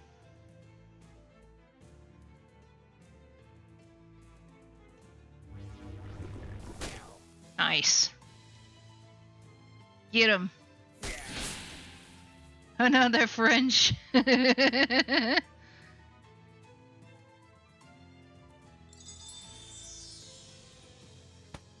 come on.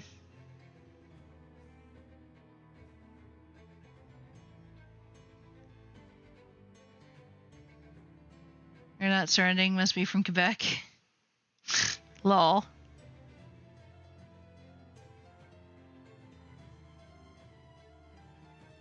Christopher the Loafer.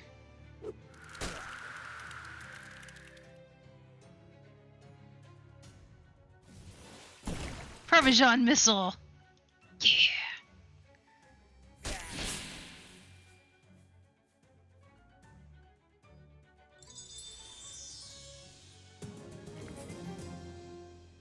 We did it.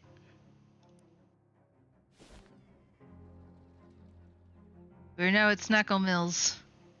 Grab a case for Marvin. Yay! He really takes the cakes.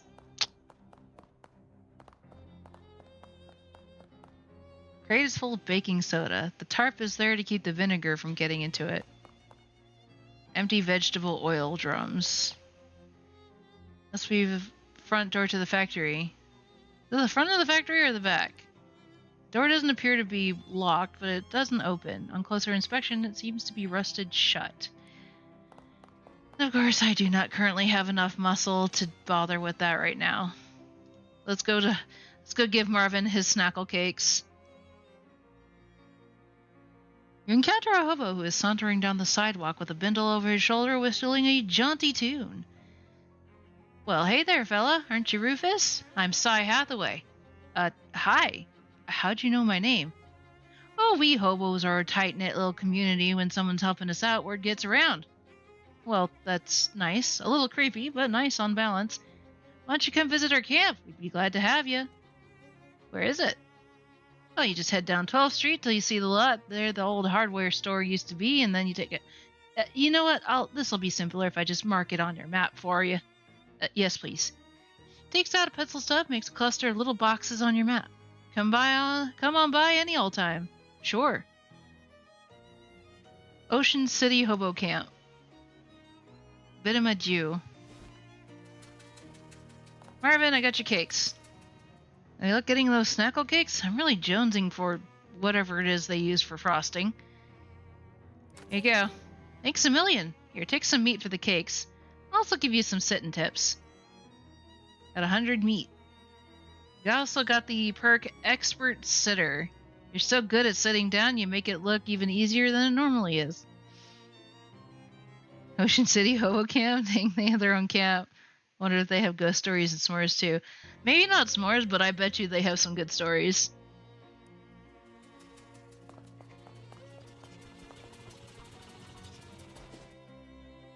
Let's check out the Erie House.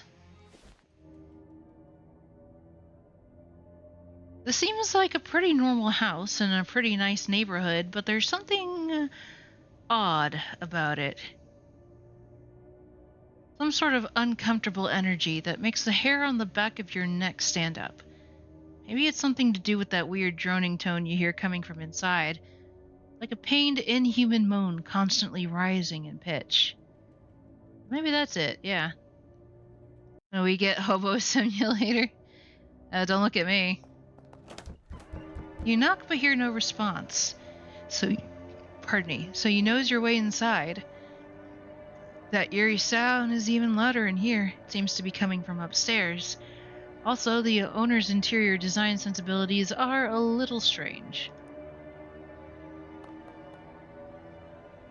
Can mimic into a hobo simulator IRL. I don't even have to change into anything. I manifested to my next PF2 game.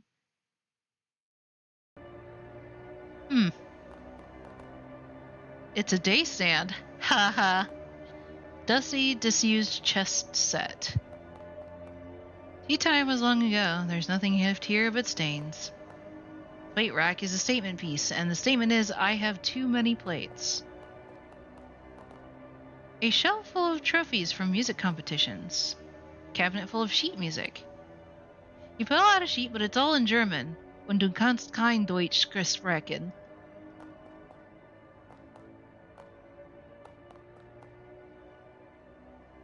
Oh man, too bad Ty's asleep now. Yeah. And you don't speak German. is what it says. Und du kannst kein Deutsch sprechen. This door is locked. The cabinet is full of backup plates. I'm actually currently learning German. Hello. A tired-looking man is playing a cello here. What? Who are you? Why are you in my house? Sorry for intruding, but I heard the music, and I guess I have an intrusive nature. Name's Rufus Baker. I am Ernst Zimmer, forgetting me for not stopping, but it is vital that I continue playing. What are you doing? There's a darkness beneath my house. Did you check the fuse box? No, that's probably it then. Listen to me. I had a dream, a premonition of a dark rift appearing in my basement and growing until it swallowed the entire house. And then the neighborhood, then the world. A rare German forest ferret. Make a so you just growl and make a spitting sound. Jeez, you guys are terrible. It's quite a dream. It's not just a dream. I went downstairs to check the basement and there is indeed a rift. And now, as of now, it is still small. I must keep playing this cello to prevent it from growing any larger. I'm sure there's a rational explanation. Probably just a trick of the light, plus your anxiety over the nightmare. You're probably right. Just an old man jumping at shadows, I suppose. Happens to the best of us. Don't worry. Everything's fine. Oh, thank goodness. German is a very harsh sounding language. Like, I wouldn't want someone yelling at me in German. Maybe not yelling, but singing would be nice. Singing's always nice. Uh-oh. Maybe convincing Zimmer to stop playing his cello wasn't such a good idea after all. Oops. Oh. Oh dear. Huh. Every one of these moldering books is titled Blood. It appeared that two ghosts are playing a very spirited game of chess. Day stand has become a nightstand. This chair is frighteningly non-right side up. Oh, well that's a lot of bad luck right there. Chair's barely there. A vicious black sludge bubbles in the teapot. Fish!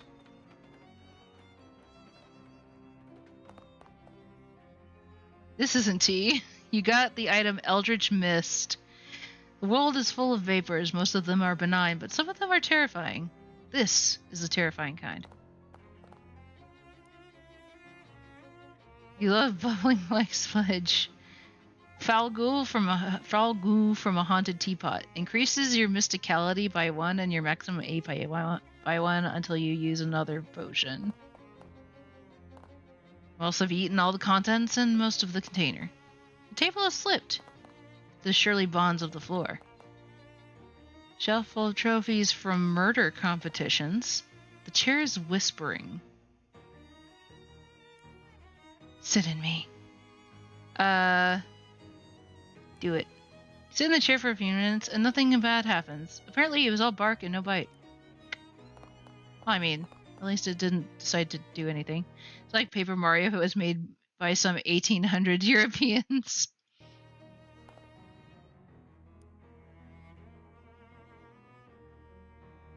You pull out a sheet. It's a piece entitled All Arbeit and No Spiel Makes Ernst a Dull Boy. Door has seen better jams. Ah, geez, that sure is a dark rift in space over there, just like Zimmer was afraid of. Well, nuts. Anything back here? Doesn't look like it. Boxes of moldy sheet music. Everything on the shelf is either evaporated or expired. Big hole in, well, here. Step through. What could possibly go wrong? You find yourself in an infinite black void. Or, well, it looks like an infinite black void, but you have the uneasy feeling that your brain is not only showing you an infinite black void, because it doesn't want to try and process what this place actually looks like. It's a weird feeling. A thrumming spike of nega energy. Dampen.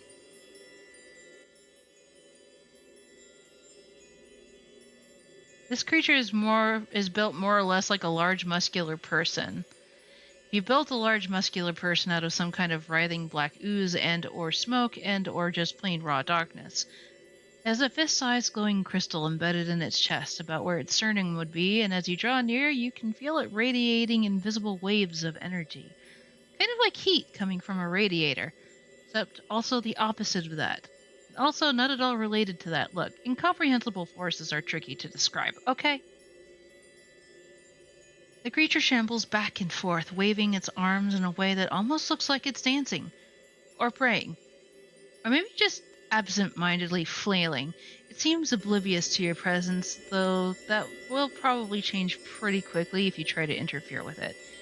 Like if you say, tried to pry the glowing crystal from its chest.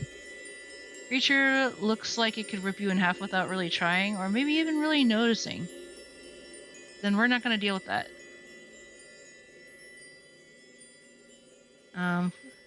So if I...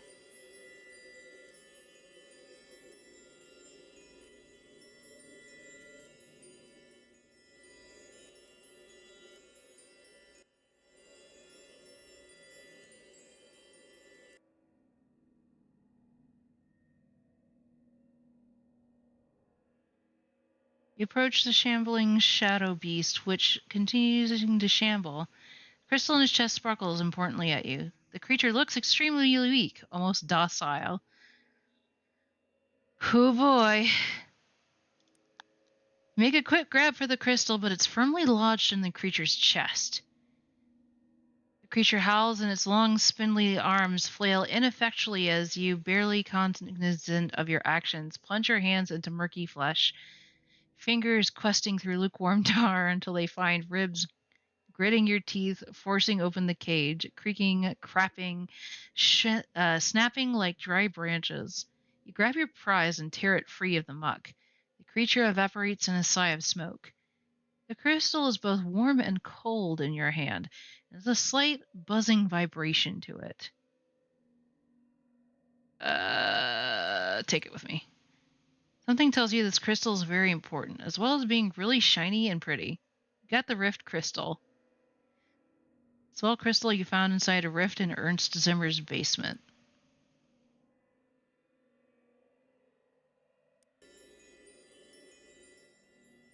It occurs to you that taking the weird crystal out of here might be a bad idea. On the other hand, it's yours now and you'd prefer to keep it.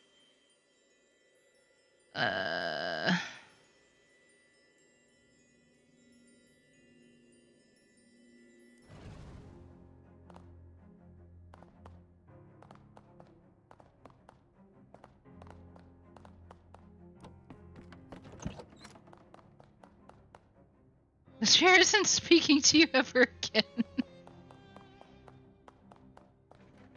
Sphere seems to be having a hard time remaining stationary.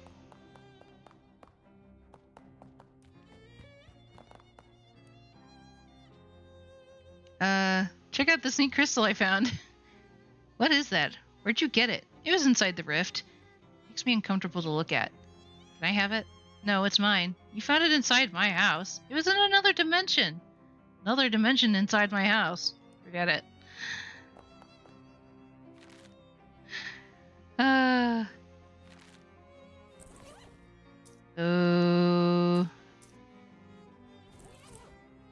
Probably not a good idea for me to have that crystal, but oh well. Sounds like a problem for future stitches. You start to leave the house. Something tells you it would be bad to take that weird crystal out of here. That something is definitely not the crystal because it's a really great crystal and you're deriving great satisfaction from you. Smash it. Smash it.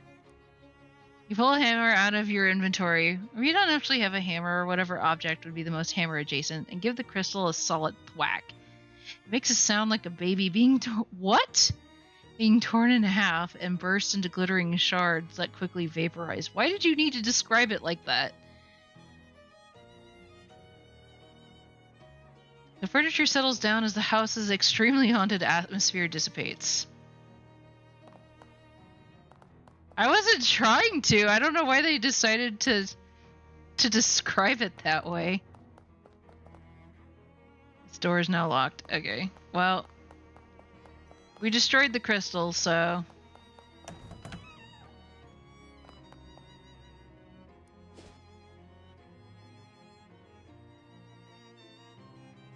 There's the hobo camp. Where's the... Oh, I need to go to the base at the bus stop. Because we need to go to the Crystal Dream Lake. Chapter 2. The Spooky Forest. Hey, hi, hello.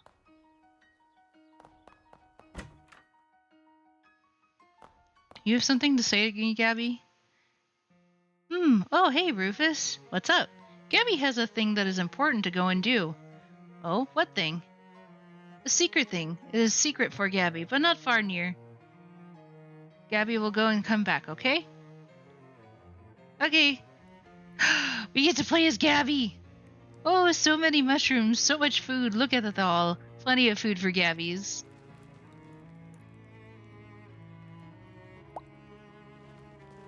Let's go!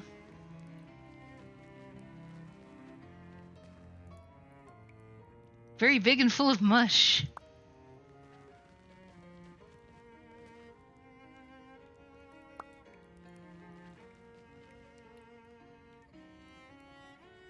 This mushroom cannot talk, but if maybe it could, it would say, I am so good for a growing goblin. Probably.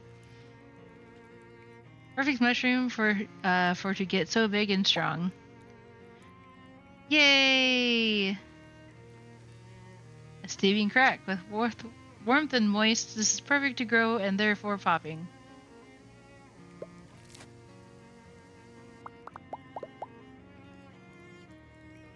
Time has passed, but not much. You grew very fast, haha. First spore to grow up with big strength. You get to be the new Gabby now. Oh my god, look at all these Gabbies. Baby Gabby is still growing. Get strong, baby. Oh my god. Look at all the baby Gabbies. That mean that current Gabby went something happened? You turn. Oh, there we go. Gabby is back. Oh, hey, there you are. Sorry for wait, but not too long, hopes, Gabby. Ah, what were you up to? Haha, a secret. You seem slightly different somehow. Nope, Gabby is exactly the same as previous Gabby. Oh, well, okay then. We have a new Gabby. Probably have to introduce before you start poking into his stuff. Lighthouse keeper, presumably. Excuse me, are you the lighthouse keeper? Sorry to bother you. My name's Rufus Baker. Red leather, yellow leather. Red leather, yellow leather. Are you okay? Yeah, I just ain't talked out loud in a while. I get rusty. I see. Lighthouse keeping's a lonely job, huh? Well, it's solitary, that's for sure. I ain't mind it, though. Ain't exactly a people person. What can I do for you? Well, have you seen an old compass around? The directions kind or the circles kind? Directions. Yep, got an old one I picked up at an estate sale about, 20 odd years ago, I reckon. I could show it to you, but it's upstairs and the lighthouse is flooded. Flooded.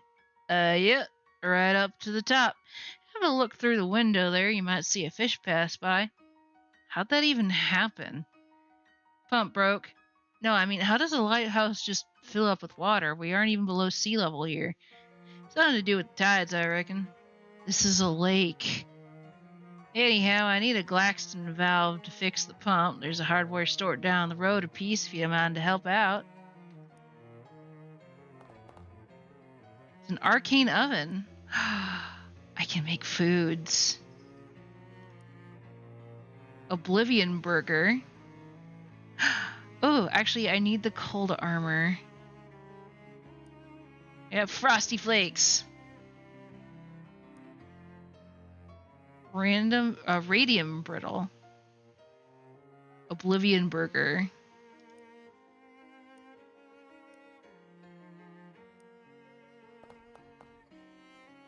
Through the window, you can see that the lighthouse tower is entirely filled with water. Lighthouse keepers put a little cork in the keyhole. A dusty chess set. This is a nice chess set. Did you whittle pieces yourself? Yeah, it took me 16 years. Took you 6 months to carve each piece? Pawns went quicker in the tall ones, but more or less, yeah. The horses were particularly tricky. No sense in rushing it. I guess not. A simple vanity for a simple man.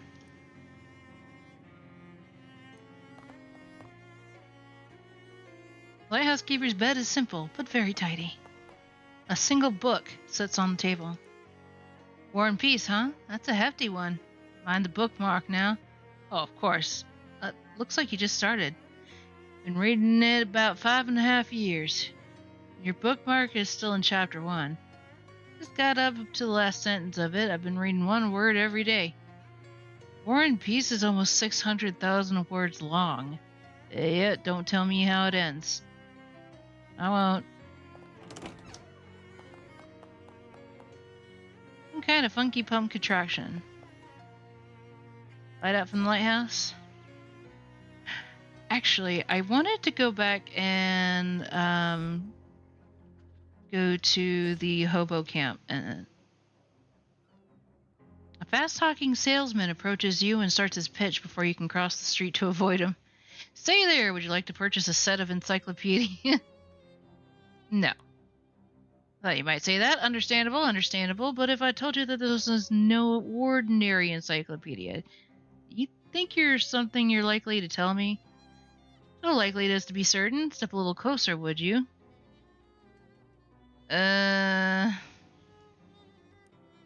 You step toward him. He opens his trench coat to reveal a set of dog-eared paperback books. This is no collection of boring facts. This is an encyclopedia of blue humor, a multi-volume collection of the lewd and lascivious, a true trove of tasteless treasure. It's a set of books of dirty jokes? Precisely. And it's yours for the exceedingly low price of 200 meat. No thanks.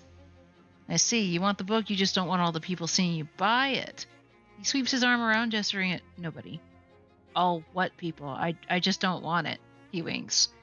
I'll find you later. Somewhere more private. Slowly back away from him. Got the grub. This guy in a state of washboard-induced ecstasy. I really going to town on that washboard. Yep. I love the fast staccato rhythm it makes. It is pretty good. But someday there'll be fancy electrical machines that do it really good. Till then, though. Folks call me Washy, by the way. Hi, Washy, I'm Rufus. Actually, I've got nothing to ask. Sorry about that. No problem here. See you around. It's the Obo Hobo. Well, hey there, friend. How's life treating you? Well, I'm doing all right. Say, I never got your name. Oh, I'm Obi. Pleased to meet you. Likewise, Obi, I'm Rufus. How's the camp? Well, it's fine, but most of the fellers here have got all kinds of stories about their travels, and it occurs to me that maybe I ain't done enough of that. Feeling a wanderlust? Well, now, maybe I wouldn't put it quite that strong. Let's just say a wander thirst. You're around, Obi. The shut-eye boxcar. Probably shouldn't mess around in here. Okay, won't let me go anywhere. The grub. Oh! This looks really nice, actually, for a boxcar. There are ample condiments, but you don't feel right taking any. Due to supply chain difficulties, the grub car is currently BYOG. Condiments are still available to camp residents. Hi there, I'm Rufus. Howdy, you can call me 52 Teeth Thompson, or just 52 for short. Is that because there's the 52 white keys on the piano? Nope. Well, it's lucky that I happened to find a piano for the camp. Oh, I brought this baby with me. On foot? How? Well, it took a few trips.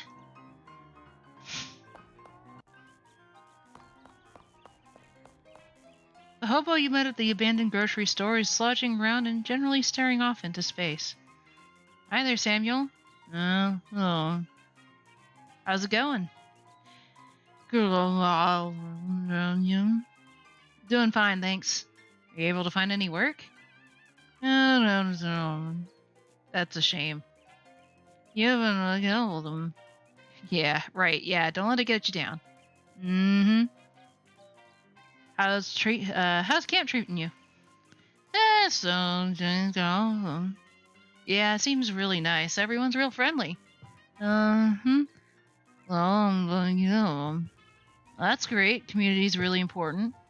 Better than standing on an abandoned street corner for months at a stretch. Oh, that's some. I don't suppose there's any chance of a punchline where you suddenly say something really elaborate and completely understandable, is there? Yeah, just checking. See you later. Thanks for the alert, guys. It's the hobo lady you met at the boardwalk earlier. Is the correct way. Oh, gotcha. Hi there. Dusty, right? That's me, and your name was Rufus? Got it in one. Great. How you keeping, friend? Oh, no complaints. That would make any sense to describe. How do you like the camp? It's real nice. Everyone's here real personable, even if most of them are a bit quirky. I'm thinking of getting a poker game together if I can find anyone with a full deck. It's Gus, the guy you met in the rain when you arrived on Plunkett Street. Hello, Gus. Why, hello there, Rufus, I believe it was. That's right. Always a pleasure to have another run-in with a friendly acquaintance. Nice that the rain cleared up. It is nice. I do enjoy the rain, but I also enjoy dry clothing. You're the kind of guy that's comfortable in any sort of weather, huh? Well, I do my best. Can't stop a rain cloud by crying, after all.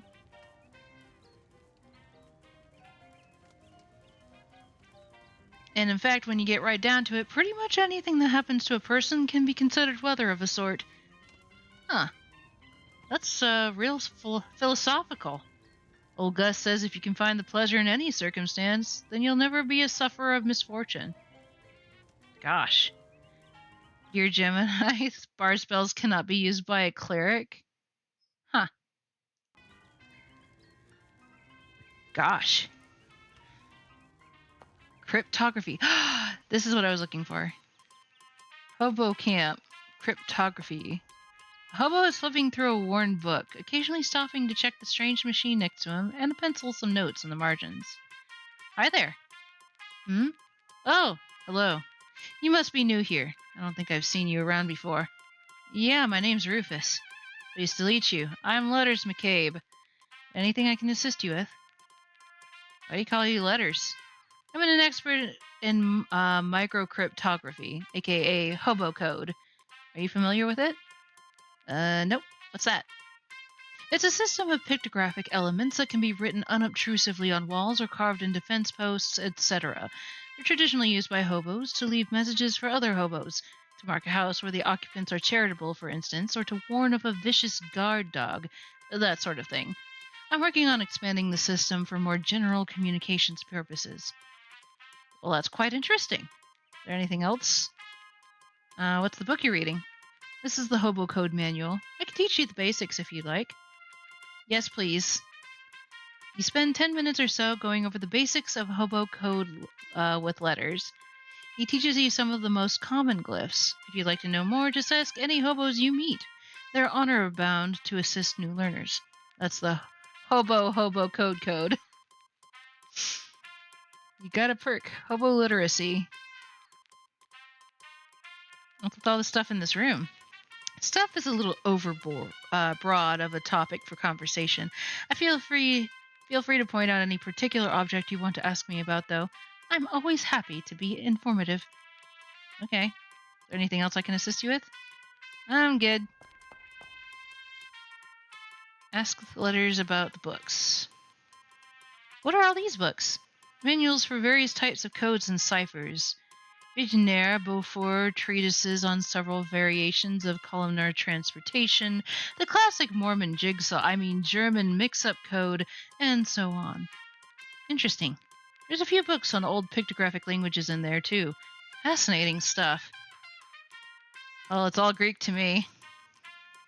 Apparently, that is a thing. Hobos make marks in the Great Depression for other hobos. That actually does make sense, though. Bewildering array of partially redacted nonsense. Say, Letters, what's with this poster?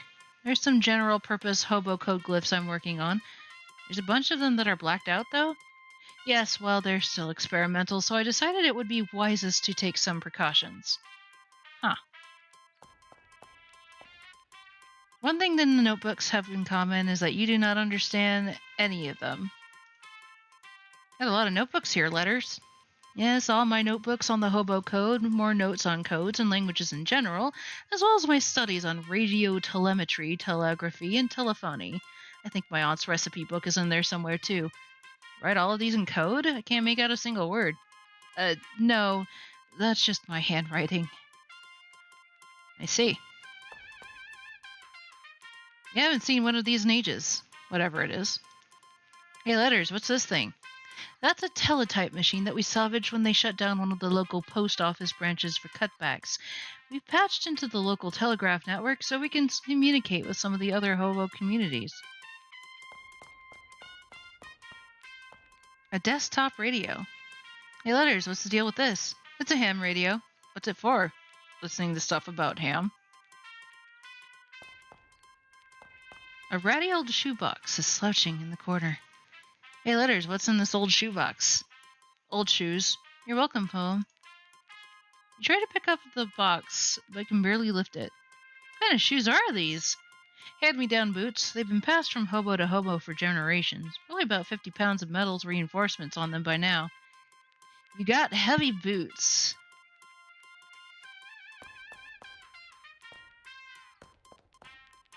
Don't fathom what this contraption is for. What's this machine you're working on? It's an old naval radio encryptionograph from the Cocoa Wars. I'm trying to modify it to work with hobo code. That sounds hard. Yes, it wasn't designed to handle a pictographic writing system, and that's for certain. If I can get it to work, it should be very secure. Some heavy-duty equipment. Yes, well, I'm not at liberty to discuss it in detail, you understand, but secure lines of communication are going to be quite important if Johnny's plans are to come to fruition. Well, now I'm intrigued. Sorry, you'll have to ask him about it yourself. Who's Johnny? It's a hobby lady you haven't met yet. Hello there. Well, hello, dearie. I don't believe we've been introduced. I'm Veronica. Hi, I'm Rufus. Can I offer you a cup of tea? It's homegrown, so to speak. You found tea leaves around here? Just about any leaves can be tea leaves with the right attitude. I'm fine. Thank you, though. Oh, here's Johnny. Can you teach me any hobo code? Certainly, dear. In fact, I think I still have my notes from when I was learning myself. She raffles through her handbag for a moment and hands you an old sheet of notebook paper with some squiggly glyphs written on it. Thanks. I like your hat. Why, thank you. I grew it myself. The flowers? The whole thing. I'm trying to grow some socks as well, but they're much trickier. I can imagine. Maybe this is Johnny? Hello, you must be the Hobo King. And Krung gave it away, I presume? Yep. Well, you're absolutely correct. I am the Hobo King, though to foster a more familiar air, I permit my subjects to call me Johnny. Nice to meet you, Johnny. I'm Rufus. What can I do for you, Rufus? I've got a question. Where are you from? Letter said you're working on some... Can you teach me some hobo code? Ah, yes. According to the Hobo Code, I am of course obliged to assist, but first, let me test you. Convince me of your worthiness, and I will grant you a boon. I don't have that for that. But where are you from? Hoboken. Of course you are. Letter said you were working on some kind of secret plan? Oh, did he? You couldn't say what it was, though. Certainly not. That information is mine alone to divulge. So, will you divulge? You are practically a stranger here.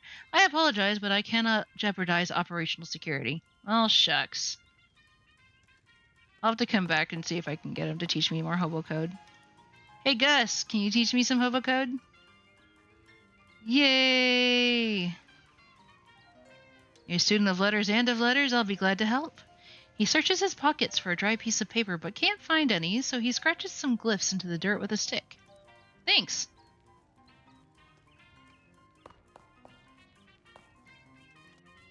Hi there, Dusty. Got any hobo codes? Oh, Letters gave you the lowdown on the code, eh? Sure, I can teach you a character or two. She pulls out an old copy of the racing form from her pocket and scribbles some glyphs in the margin with a pencil. Thanks.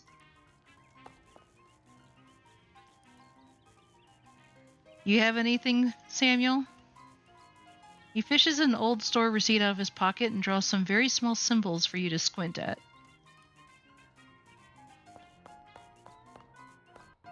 Just gonna ask everybody. 52. You have any hobo code for me? Sure thing. This one here means arpeggio. These two pointy ones are crescendo and decrescendo, and there's one, and this one's here's a treble clef. Just teaching us about music.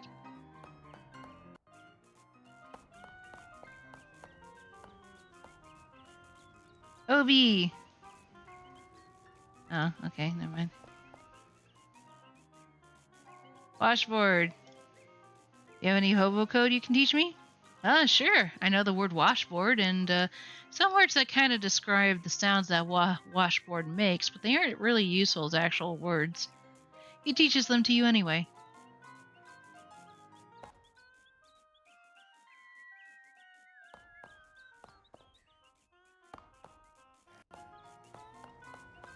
I think that was everybody here.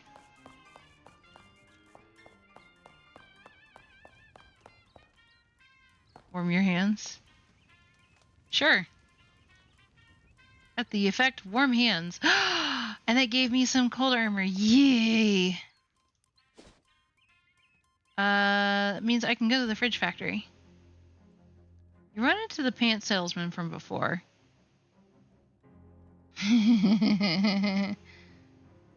Okay.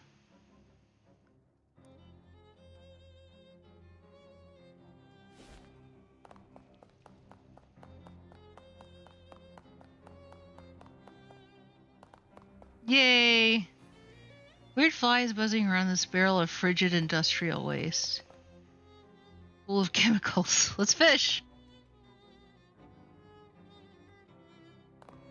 Can I get anything? Got miscellaneous chemicals. There's a pretty flower growing out of this patch of frosty industrial waste. It's probably a metaphor for something you don't understand. Another pool of chemicals. Boxes of miscellaneous discarded industrial junk. Got a refrigeration coil. Man in charge refrigeration coil. If you can't figure out anything useful to do with it, you could always just sell it. Yay!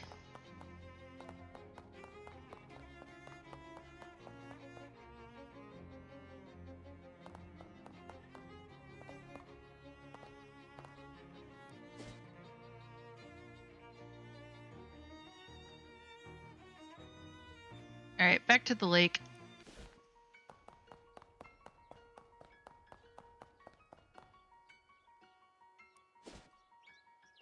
To the hardware store.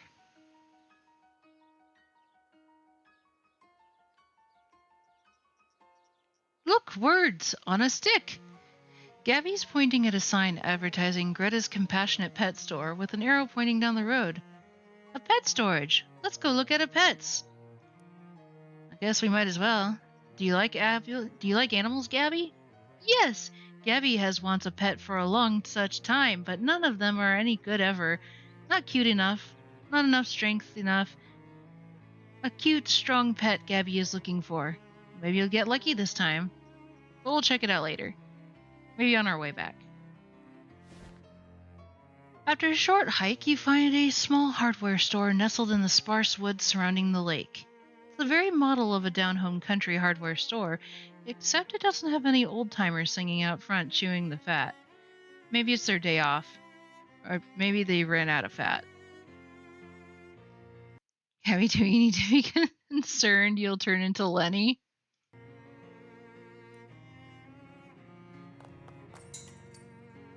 Wait. There's glyphs. What is it? Code reads, nice man. Ask him for candy. A proprietor, you presume? Yeah, welcome to Valley Hardware, best hardware store in the Crystal Dream Valley. Why's that? Because it's the only hardware store in Crystal Dream Valley. Haha. Been a long time since I got to use that joke. Don't get many new customers. More new jokes. What can I do for you? I have candy. Why, sure, here you go. Pulls out a piece of hard candy from the jar under the counter and hands it to you. You've got hard candy. A piece of candy. Increases your physical armor by 3 until you use another potion. Sweet. Alright, got a valve. I need a pump valve for the lighthouse keeper. Oh, sure. What kind you need? Oh, from Mice and Men. Yeah, that was a depressing book. I think he said he did it was a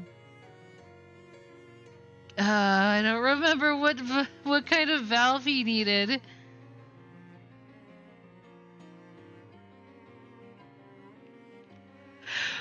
Was it glass in it?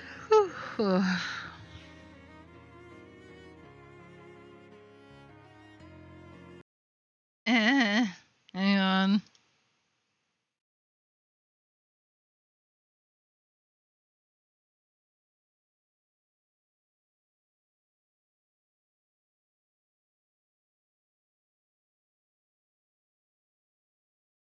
It's a Glaxton valve. Okay.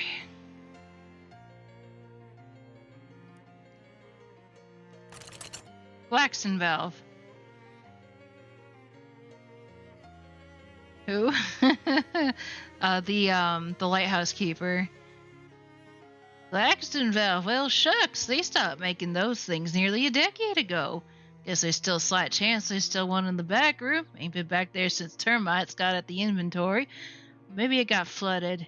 Anyway, it's a real biblical style of disaster back there. Here, I'll unlock the door for you so you can take a look around. If you can find a Glaxton valve in that mess, you're welcome to it.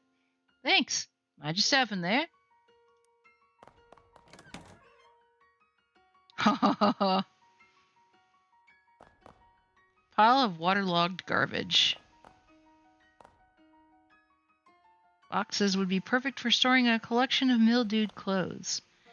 Seepage has caused this concrete to become set in its ways. Blow in its mind. You open the concrete's mind to the wonders of the world. It feels stronger and more capable now. You got powerful grit. Even though it's just an inert power, you're pretty sure it's going to bully you. The shelf is empty, but even the emptiness is somehow dirty. Well, looks like we're gonna have to step through the door, guys. Something's wrong with this door in a way that termites and flooding doesn't readily explain. You step through the hole of the door and immediately feel a sickening lurch in your stomach and a burst of "this was a bad idea" in your mind. Like when you hit the first drop on a traveling carnival's rusty, hastily assembled roller coaster. After a moment, when the feeling has subsided enough, you open your eyes and look around. It looks like you're still in the same place you were, except someone came in and cleaned everything up while you weren't looking. Huh. Stack of boxes. Workbench covered in tools. I can make fancy combat items. I can make a nuclear bomb. Abrasive discus. Deals 10 physical damage to all enemies.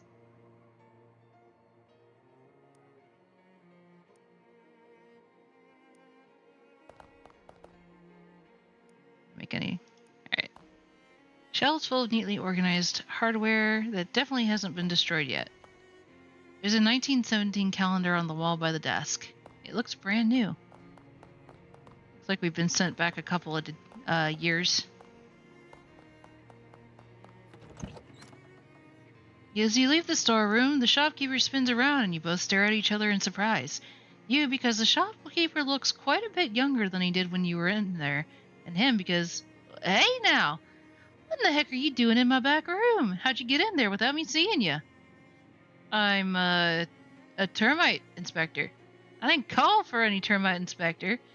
No, I do surprise inspections so the termites won't find out in advance. How'd you get past me?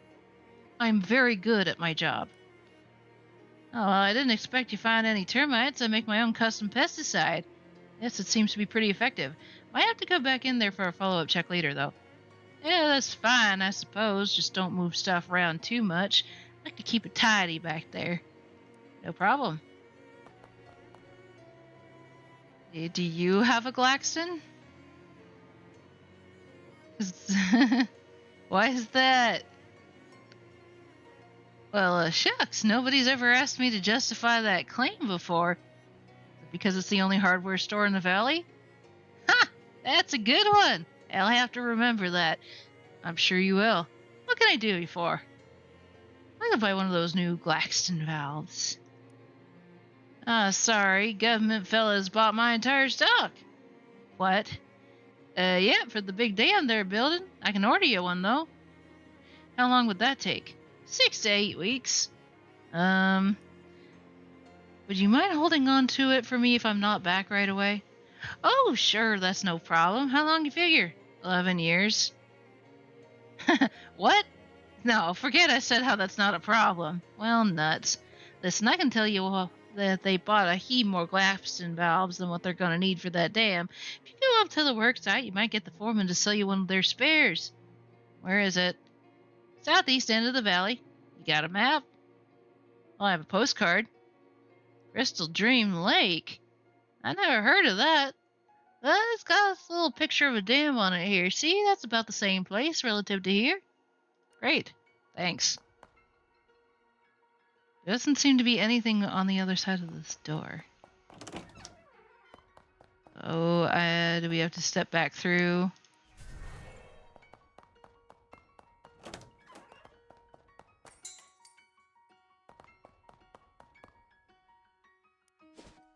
And go to the dam. We'll check out the pet store first, because Gabby is the best.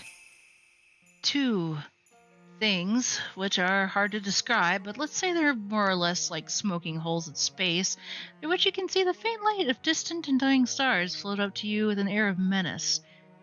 The 2 orbs squint at you, and Dark Noel's voice echoes inside your head in a way that makes your eardrums itch. Well, well, if it isn't my favorite holiday party crasher. Perhaps I needed to be more explicit about the fact that you weren't invited. I don't really get the holiday thing. I like Crimbo, okay? It's my thing and I'm sticking with it. Must have had a weird childhood. That's none of your business. And neither is the rest of this investigation or whatever you think you're doing. You need to learn to keep your nose out of other people's affairs. I'm just trying to find my uncle. How about you keep your nose out of my affairs? What a disagreeable little urchin you are. You know what naughty children find in their Crimbo stockings? Yeah. A festive cheese log. A knuckle sandwich. Festive cheese log. You swirl your hands in a mystical pattern and launch a cheese log covered in chopped almonds and napalm at the orbs. Dark Noel's screech can be heard through the explosion. That's it. You're on the very naughty list now. Next time we meet, I'm really going to deck your halls. The black orbs vanish in little puffs of smoke. Fa la la la la, jerk. This is great. It's one of those boxes full of bees. A bee box, you think it's called. Meet your next best friend today. Kitty! Oh, it won't let me pet the kitty. Good fronds are hard to find.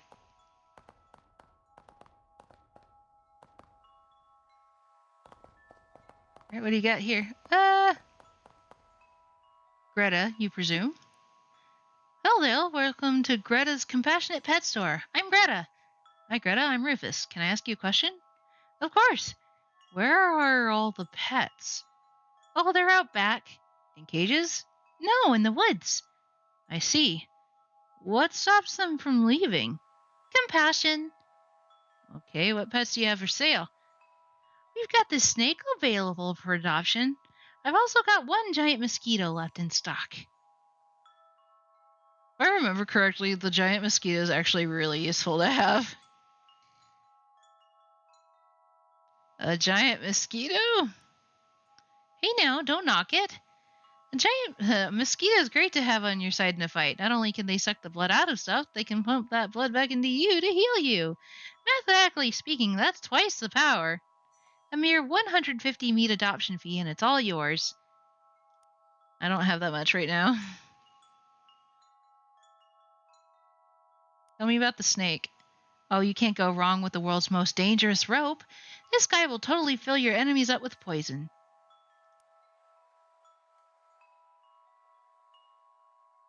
And blood-borne pathogens exist. I know.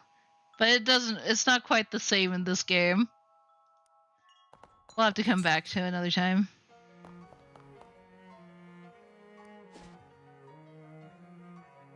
To the dam. Yeah, the nope rope. Yeah, right now I have the bird. A gaggle of Boy Scouts around a campfire plead with you for a scary story for their scoutmaster, as they say has proven frightfully unfrightening. Scare them silly, shake your head, and vanish into the woods. I don't have enough moxie to scare them silly.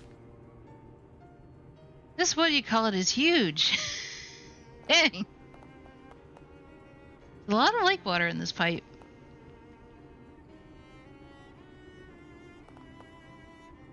You caught a medicinal whiskey fin.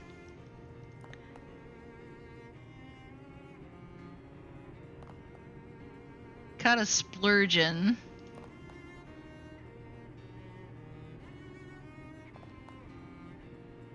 Greeble.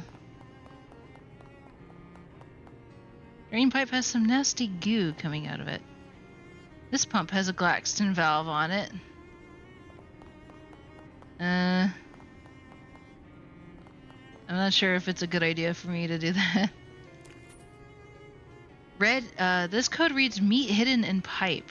Ooh, you reach into the pipe and snag the concealed and congealed wealth. You gain 150 meat. Yo! Leave this damn thing behind.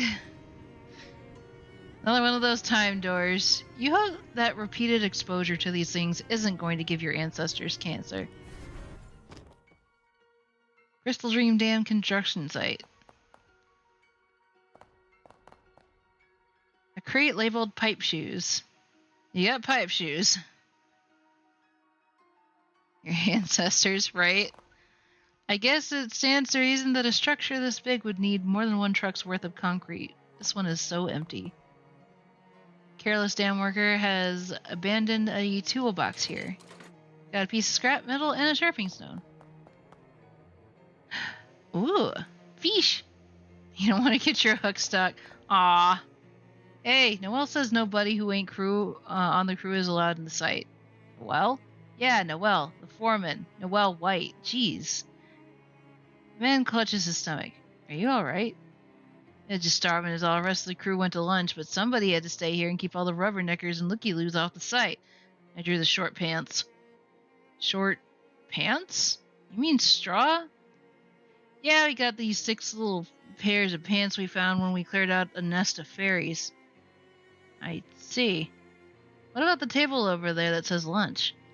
It's the reason everybody left the site to eat, pal. You don't want to eat what Noelle considers lunch. How bad could it be? The jellied eels or something? And I'd kill for a jelly eel. Noelle brings these sandwiches that are just a bunch of peppermint sticks between 2 big bland sugar cookies. Yeah, his stomach ache just watching someone else eat one. Black. That sounds awful. Because it is awful. He clutches his stomach and moans.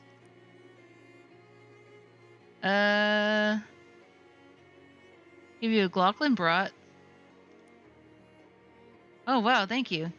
His stomach is still growling. Clam jerky. Looking a little less hungry and a little more relaxed. A bowl of frosty flame.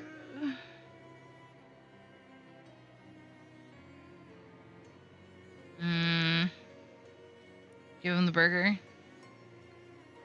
If you had to describe his current mood, you'd probably say he's 60% sleepy and 40% hungry. Well, I don't really need the bowl of Frosty Flakes anymore, I guess. He's almost asleep, but he still looks a little bit hungry. Dig nabbit! Fine. Offer him the radium brittle. Greatly devours it. Finally satiated, he slumps to the ground and falls fast asleep. There goes all of my provisions. Thanks, man. Flaxman screws, Grafton nuts, Daxton shafts, Waxman discs, Braxton cords, Frampton picks, Glaxton valves. Yay! There's only one left. Huzzah. Brick outhouse is extremely well constructed.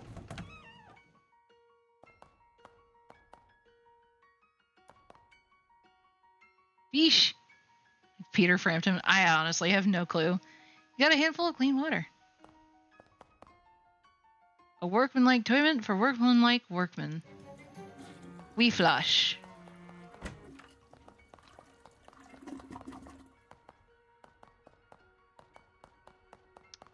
The singer-songwriter. Yeah, I have no idea if that's what the...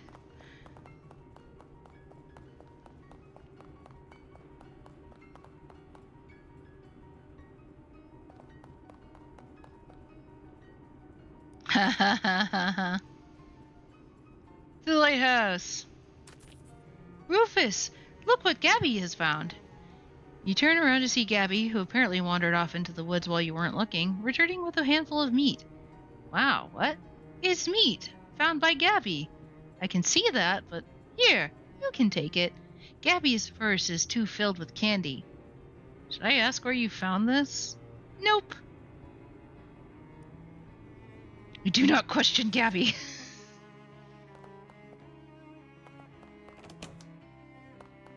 Here's your valve. Hello again. Did you kill a small animal? Let's not question it. Got the valve you asked for. Did you install it? No, I have it right here. Wouldn't do us much good in your hands like that. Go hook it up to the pump outside. Excuse me, sir. That not your job? Install the Glaxton valve. Fortunately, the place where it slots in is clearly labeled.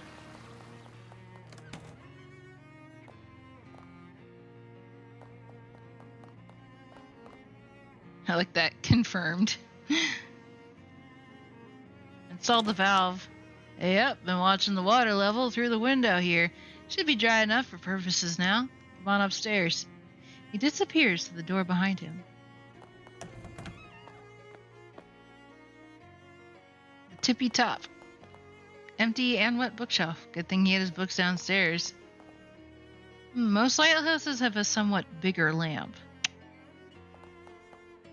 A box of 6 spare 60-watt light bulbs. You only use 60 watt? Don't need much. Ain't that big a lake. Huh.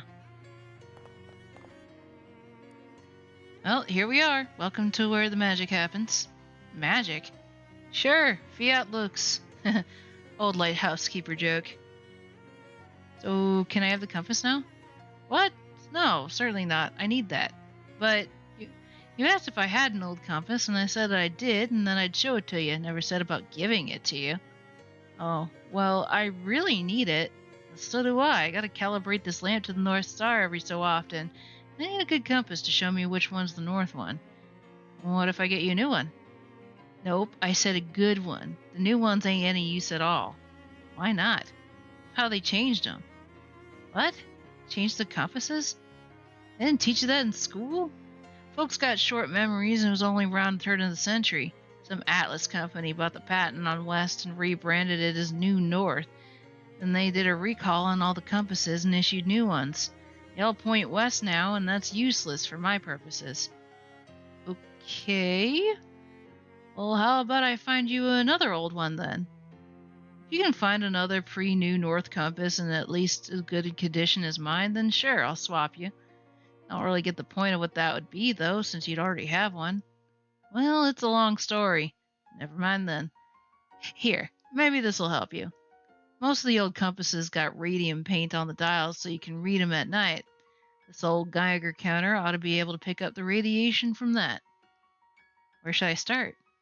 Well, most folks consider the old kind of compass to be trash nowadays, and if I was trash, I'd probably be at the old junkyard.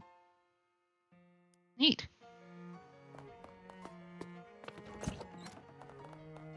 Do do do do do do.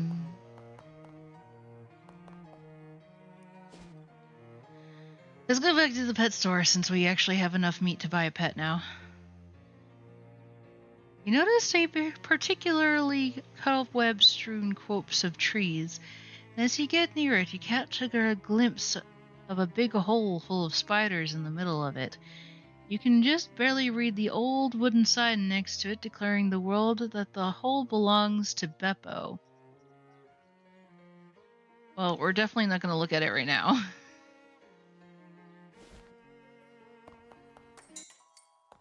Greta, I would like your finest mosquito.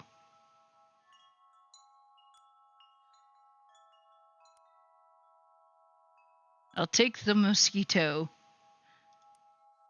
What should we name our new mosquito friend?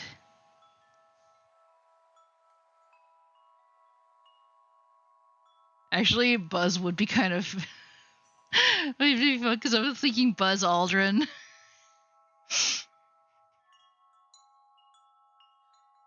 Buzz Lightyear.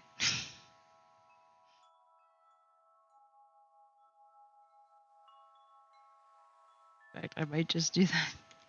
Because why not? Buzz Aldrin.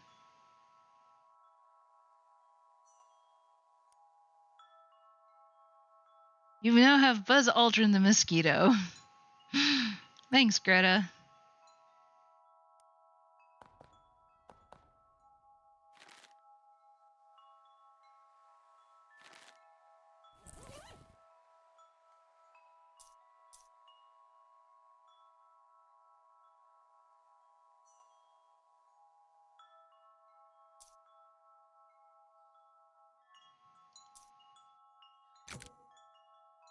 Sorry, Obed.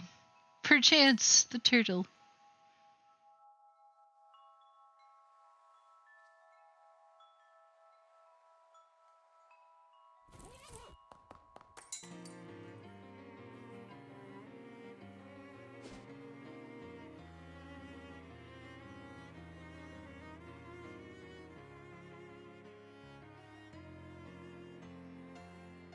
You catch a skittery movement out of the corner of your eye and quickly turn to face... well, nothing, it turns out. You're ready to face a bunch of spiders or something, but there's nothing here but shadows. Must have been some tree branches moving in the wind or something. Oh, no, wait, it's the shadows. The shadows are literally also just spiders, it turns out. You'll never take me alive!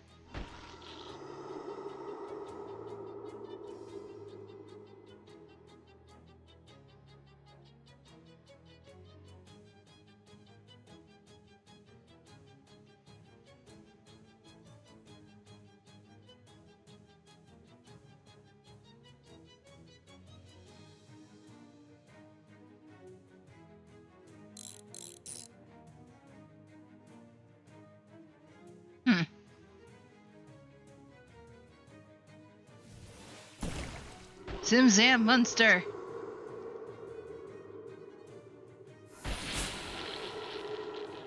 There's one spider. You poisoned me! Oh no.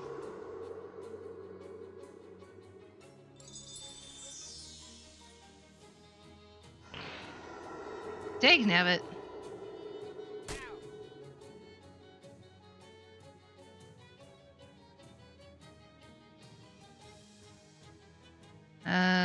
Here we are. Here's poison.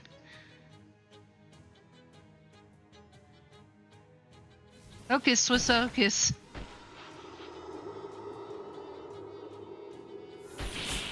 That's two spiders. Dagnabbit.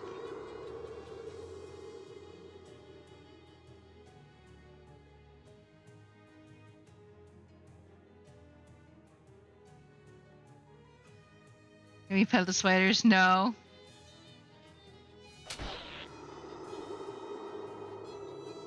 The spiders are too strong. I have to surrender. You lost. Fortunately, you blacked out, so I don't have to figure out how to describe what a spider made of unliving shadow nothingness does to you. You totally lost that fight on purpose. You don't even care. Effect aloof. You lost the fight, but you don't even care. Water off a duck's back. You know, you've got enough XP to buy a skill and make your character more powerful. Would you like to go through the character sheet? Well, yes, actually. I quite would.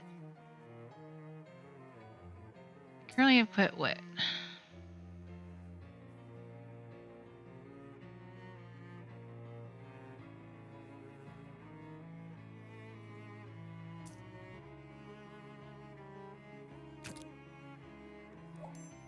Blue brilliance.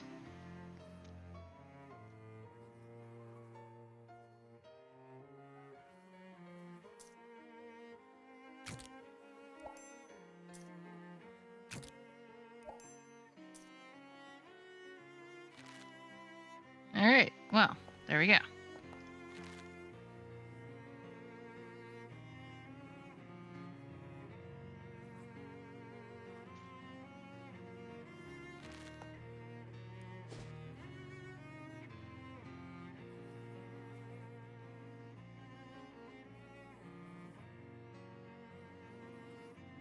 Blue cola. You happen upon a small rest stop type area just off the path, with rickety old picnic bench and a square brick bunker that is presumably a public toilet. Although a sign on the door says out of order and the sound of flies buzzing inside doesn't incline you towards testing that claim. There's also a meat-operated blue cola cooler, which has a couple of cans of soda in it. Although, judging by the rust, it doesn't look like to have actually cooled anything in a while.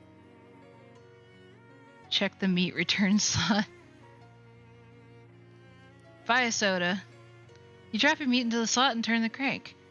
The door pops open, granting access to your prize such as it is. It's a shame more prompted the big soda companies to start putting their drinks in cheap tin cans instead of the nice glass bottles they used to use. They tasted so much better that way. Can of blue cola. It's the patriotic thing to drink, proclaims the label. Increases your maximum AP by 1 until you use another potion. Ooh, wow.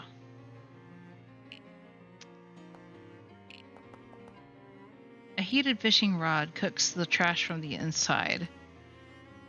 Oh, you got the hot rod. Ha ha ha. Something shiny? Ooh, an inspiring ring.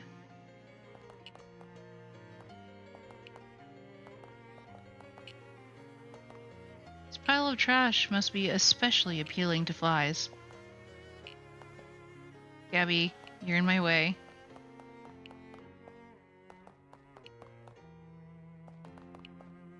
This radio must be solar powered or trash powered.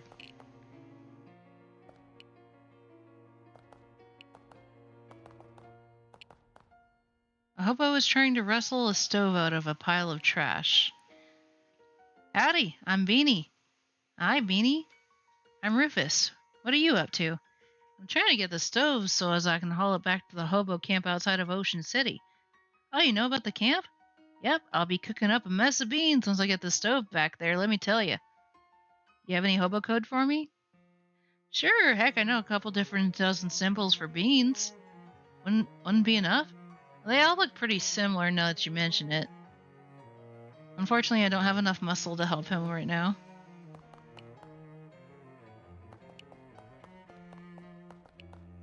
Its opening leads to an underground labyrinth of filth. Unfortunately, your Geiger counter is ticking faintly. You're probably going to have to go in there. I hope you weren't wearing your favorite anything.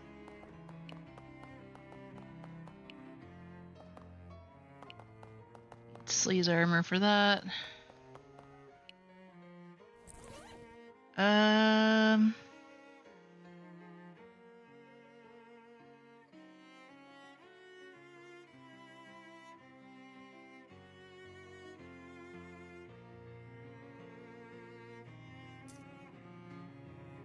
That's +2 sleeves armor. Hot armor. I don't have to wear it for very long. I don't know how much sleeves armor I need. I need 3. Never mind.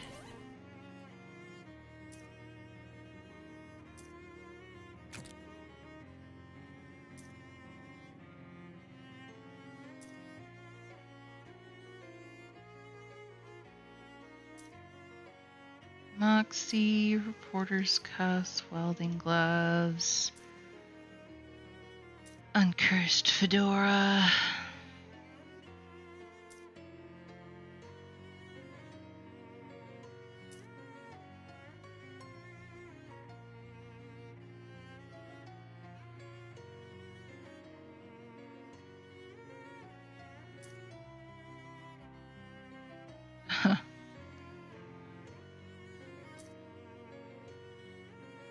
Heavy boots.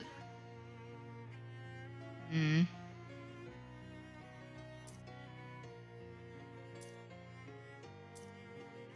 Moxie. Increases your sleeves armor by 1.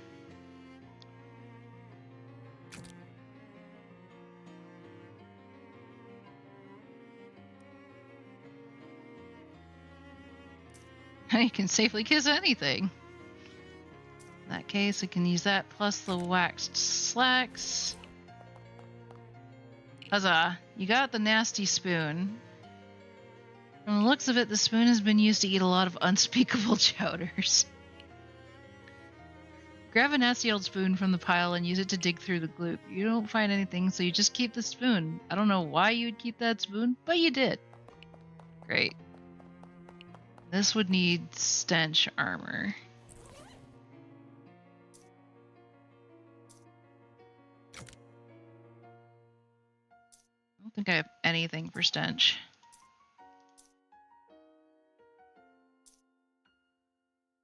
I may have to come back. Alright, continuing. Turns out that the garbage dump is much deeper and older than it initially appeared. Huge rooms and tunnels have been carved out of the trash like the worst archaeological dig imaginable. Weirdly, it seems like the trash caves are home to a swarm of large, beautifully colored butterflies? You move toward them slowly so as not to startle them, and as you get closer, you realize that instead of having regular insect bodies, they're little people. Fairies! Wow. Uh-oh, trash fairies. Hello there. Hello! Gosh, you're really beautiful. You're beautiful. That sounded just like my voice. Are you guys mimics? That's real cute. Ah, it's in my face, not my eyes! Ah! What?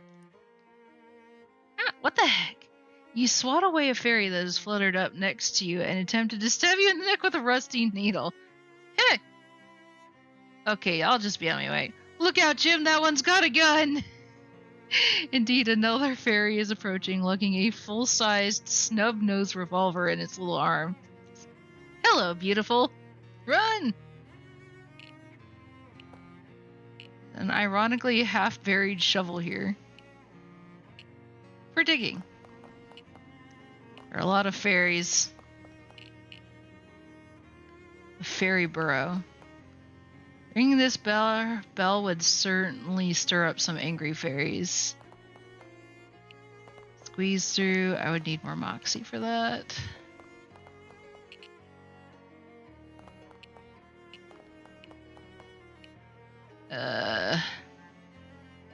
Occasionally saying people's and other people's voices you can only assume were their last words. There are a lot of fairies in that direction frolicking around and making animal noises. Dying animal noises. Remember that fairies have American accents? Huh? Apparently they don't have accents at all, they just mimic whatever they find.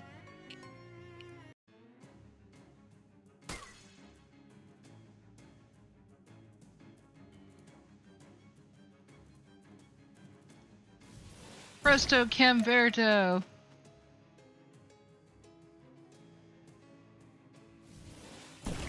Alaka Munster!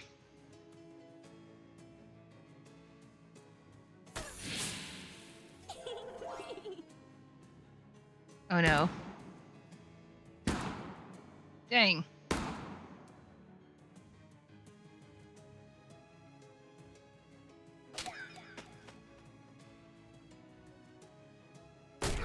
Ouch!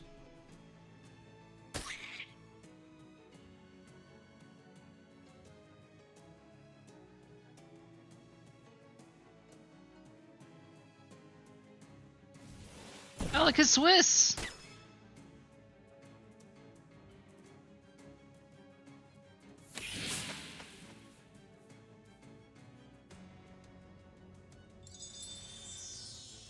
At least I know who they're going to attack. That helps.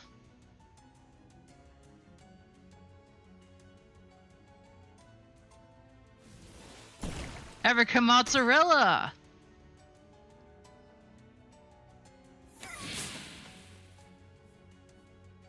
Get it.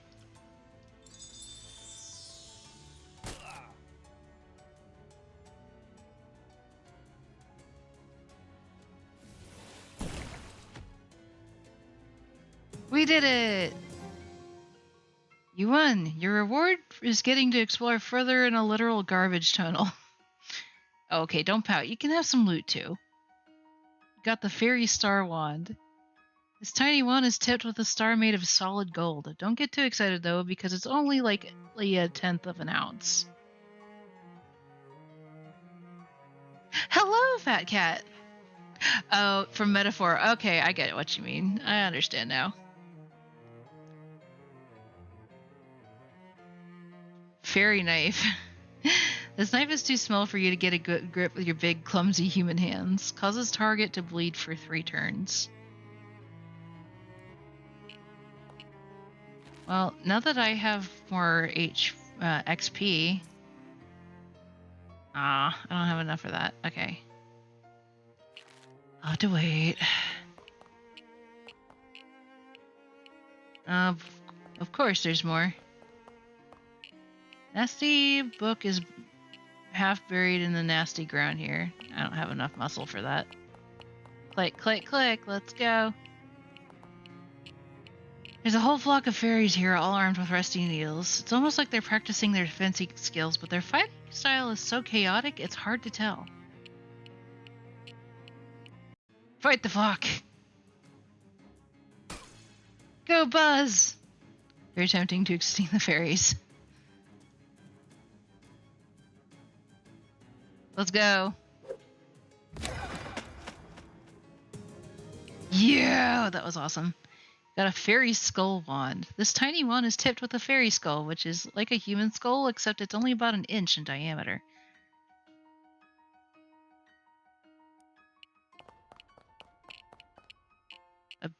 A foot from a big statue.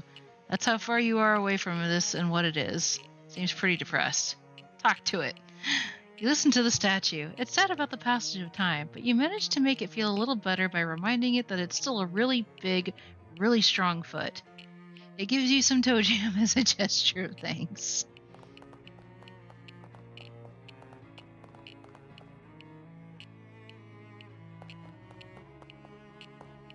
A teetering stack of crates is holding up part of the ceiling.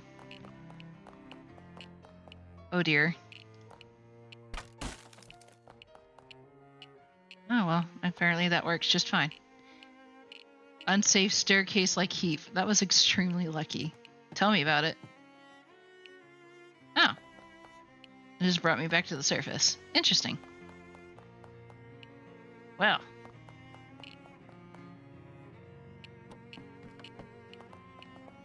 Still haven't found what I'm looking for yet, though.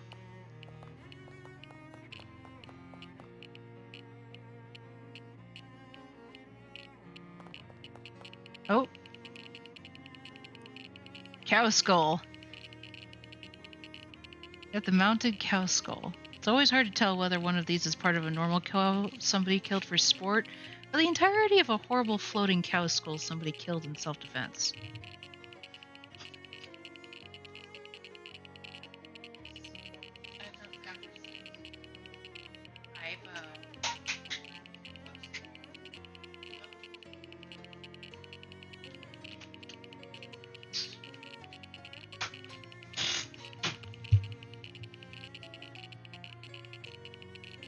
Another Joshua Tree reference. Because wanting a catheter during the night isn't okay. What? Oh, just driving by. Currently sleeping, but because Grandpa old, I have to go up and use the toilet in the middle of the night. Gotcha. Wanting a catheter during the night isn't okay, and I shouldn't be so lazy. Just go to the bathroom and stop drinking half a liter of water before bed. Yeah. Just beneath the surface, your shovel strikes the top of a crate. The Geiger counter continues its irritating clickery. Stomp through the crate lid. You give the top of the old crate a mighty stomp and end up ankle-deep in compasses. Better than being butt-deep in compankles, but that's Well, that's what you always say. Anyway, enough jokes. You grab the least ruined looking compass. You also breathe a sigh of relief as you turn off the annoying Geiger counter.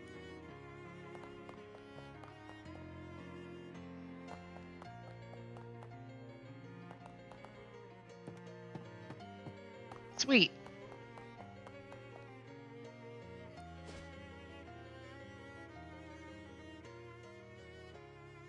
As it made You see a familiar-looking person heading towards you on the path. As they get nearer, you realize the reason he looks so familiar is because he looks exactly like you. Uh-oh. Hi. You a clone, or is this a time paradox, or what? Turns out it's a time paradox, I guess. Huh, crazy. I agree. High five. The two of you, literally speaking, exchange a friendly high five. Wish him luck. I should get going. Yeah, me too. Good luck. Yeah, me too. Huh? Oh, huh. I'll have to remember that one. You did. Continuing on. At least we didn't die from meeting our doppelganger.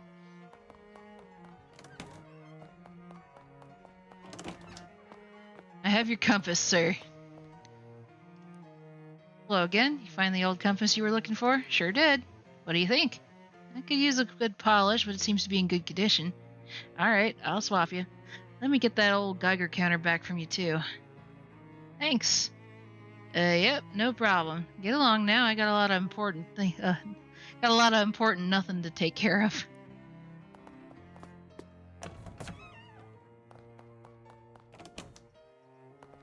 Is there something you wanted to say, Gabby?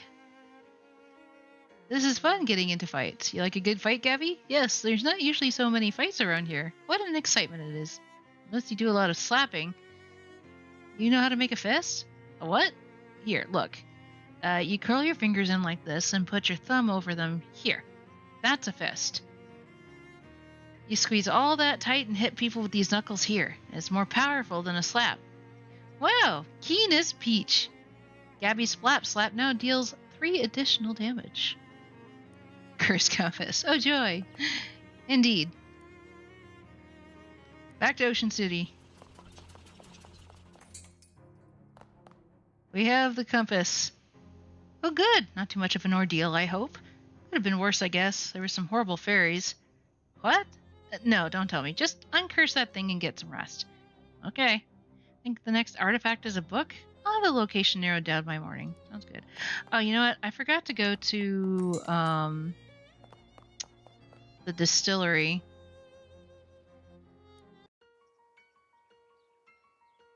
We were supposed to go to the distillery and chase out some people that were there. For the mob. A faded sign by the side of the road, it reads, History comes to life at the Sandwich Historical Village and Witch Trial Museum. Beneath that, in smaller print, it says, but not in a spooky or dangerous way. Sandwich Trial Museum.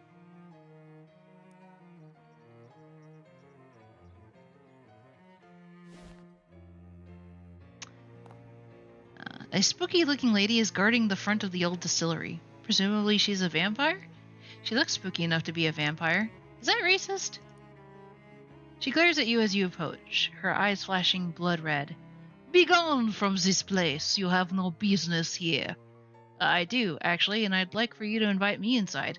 What? No. Don't you have to? I thought that was one of the big vampire things, that if someone asks you to invite them inside, you have to do it. That is nearly the opposite of most of truths that is possible for to be. I saw someone claiming that medieval times did not burn witches, heretics, not witches. Modern age burns witches. I mean, technically, they're not entirely wrong.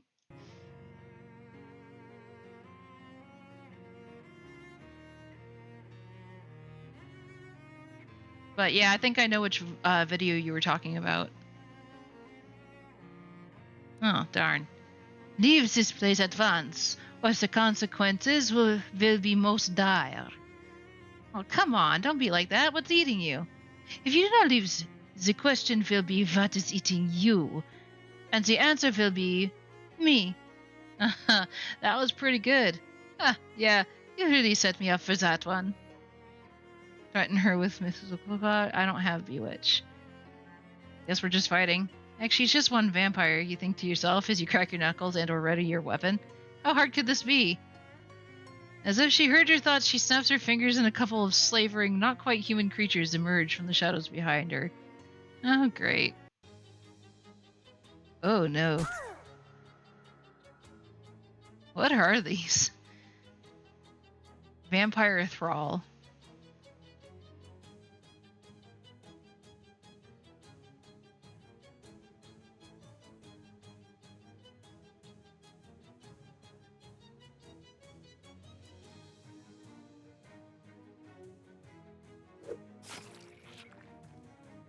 Made it bleed.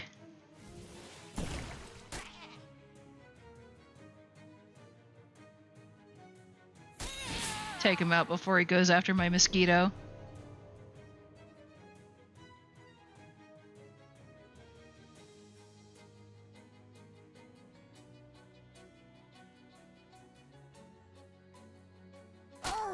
Yay, Abby!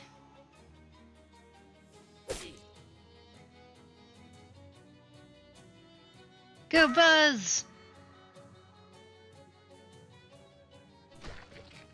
Ew. I mean, thank you, but also ew. Presto Camemberto!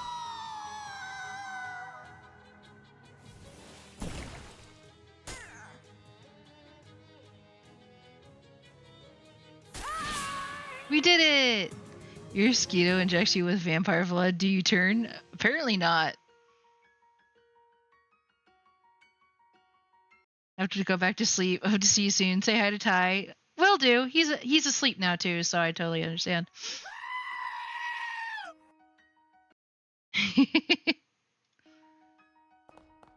Grandpa Joe's quality spirits.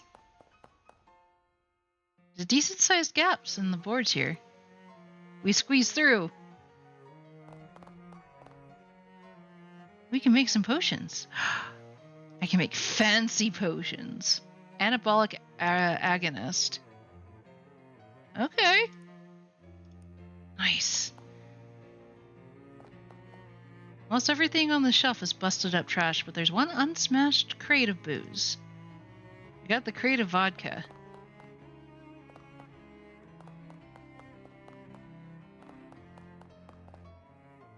Uh-oh.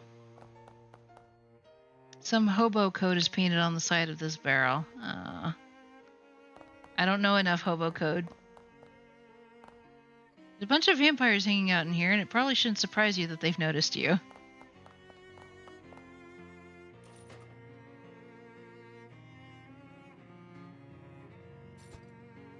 It's not very gentlemanly, leaving his maid alone in the scary web with all the creepy dudes. We hung out earlier beforehand. Grandpa Joe's extra fancy garlic schnapps.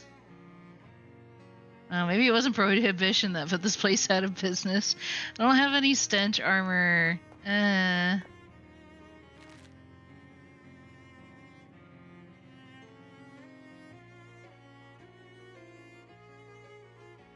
Best has to take care and protect his princess. Aww. Bewitch. I can finally bewitch people. I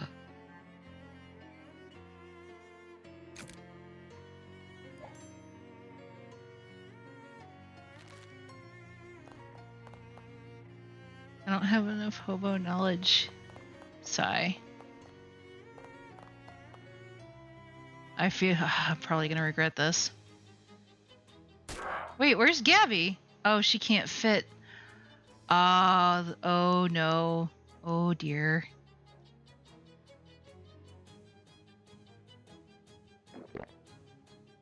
I'll definitely need that.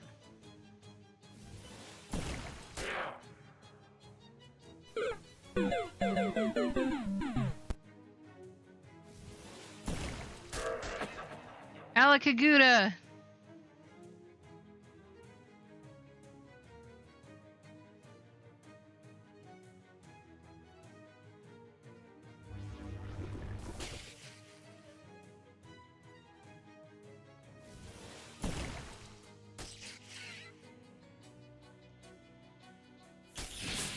Alright. 1 billion cuts. Ouch.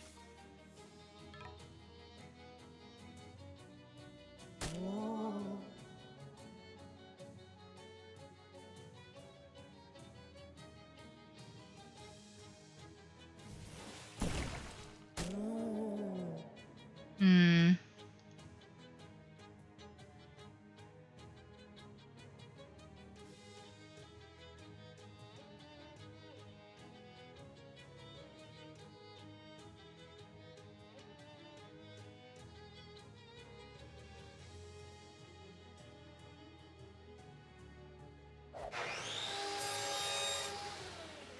That helps a little bit at least. Ow.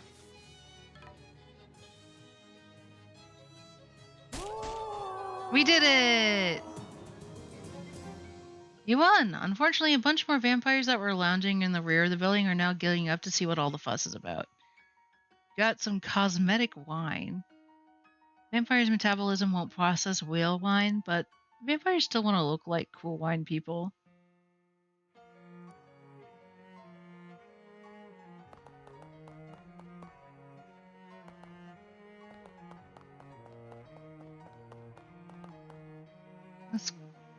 Can I crack the... Oh, well, that works. Okay, now that I have Gabby with me, I feel much more... A whole bunch of vampires are here glaring at you with glowing red eyes and or grinning at you toothily and or just generally giving off bad vibes. But I don't have any stench armor. Oh well. How dare.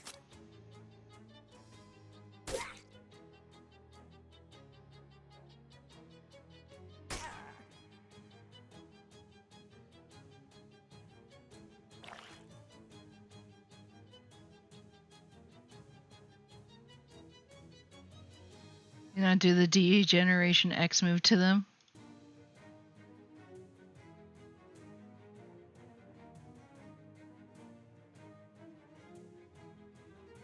With the battery.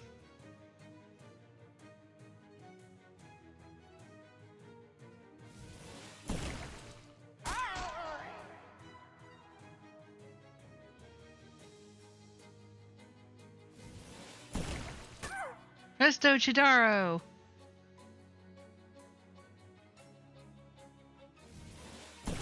Alakabri!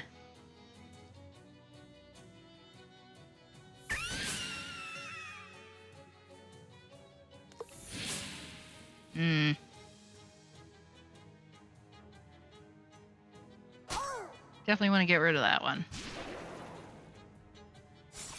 Ow.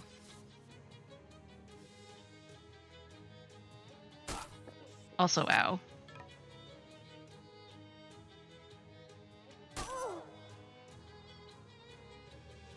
Heal me, Buzz! Thank you.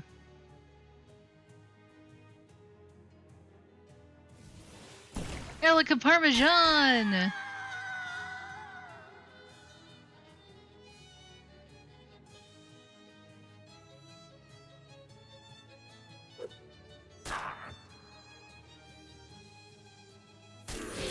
Items are really helpful here.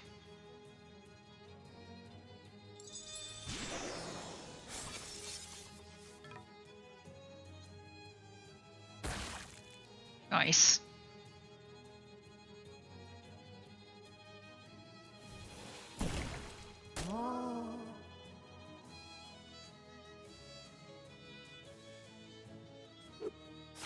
Make them bleed. Yeah, you gave away all your food. I didn't have a choice.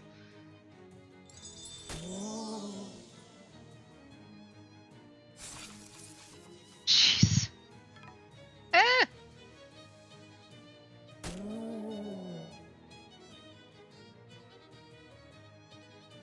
Kill it. We did it.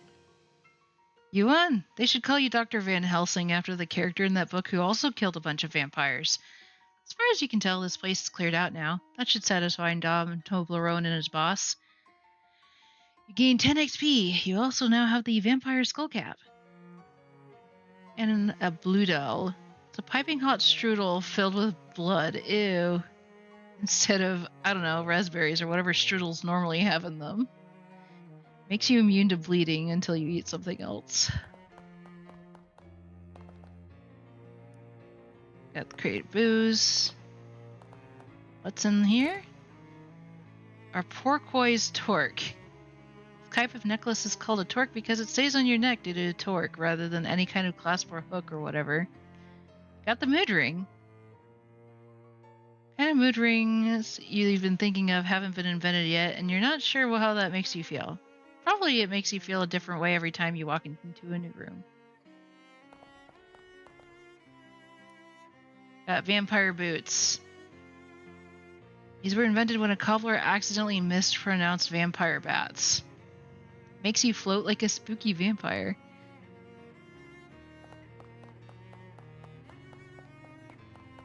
Interesting.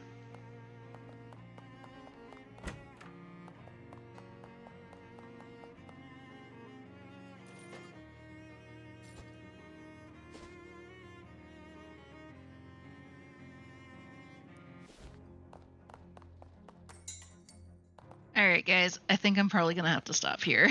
The next time, well, if we ever, the next time we come back to this particular game, pardon me, we will uncurse the compass.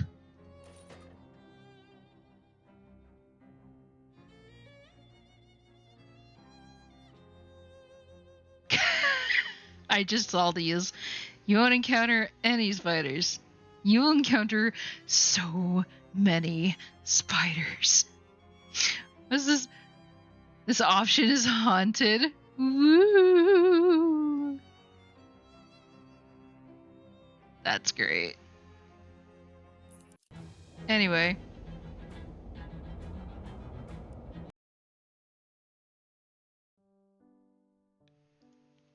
Okay, everybody, thank you for joining me. I hope that you had fun, because I certainly did.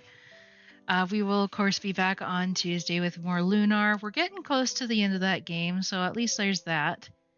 And I may pull up a poll to see what you guys would like me to play next once we're finished with that Lunar, whether we want to go straight on to the sequel or if we want to play another game for a little bit before we go back to that. Also, I will probably also pull up a poll for this Friday because it'll be community game night. So I'll put a few options there for everyone. Let's see. Who can we bother? Who's on right now? Riff is doing some music right now. Ginger's on. So is Tantalus. It's been a while since we've been able to join Tantalus. He's currently playing Minecraft and he's only got one person watching. So let's go visit Tantalus. He was playing Peak last night, I noticed.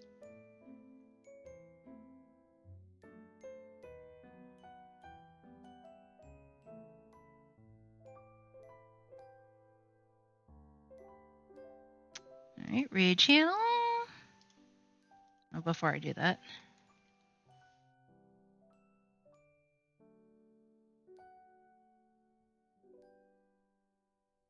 Maid raid, let's go.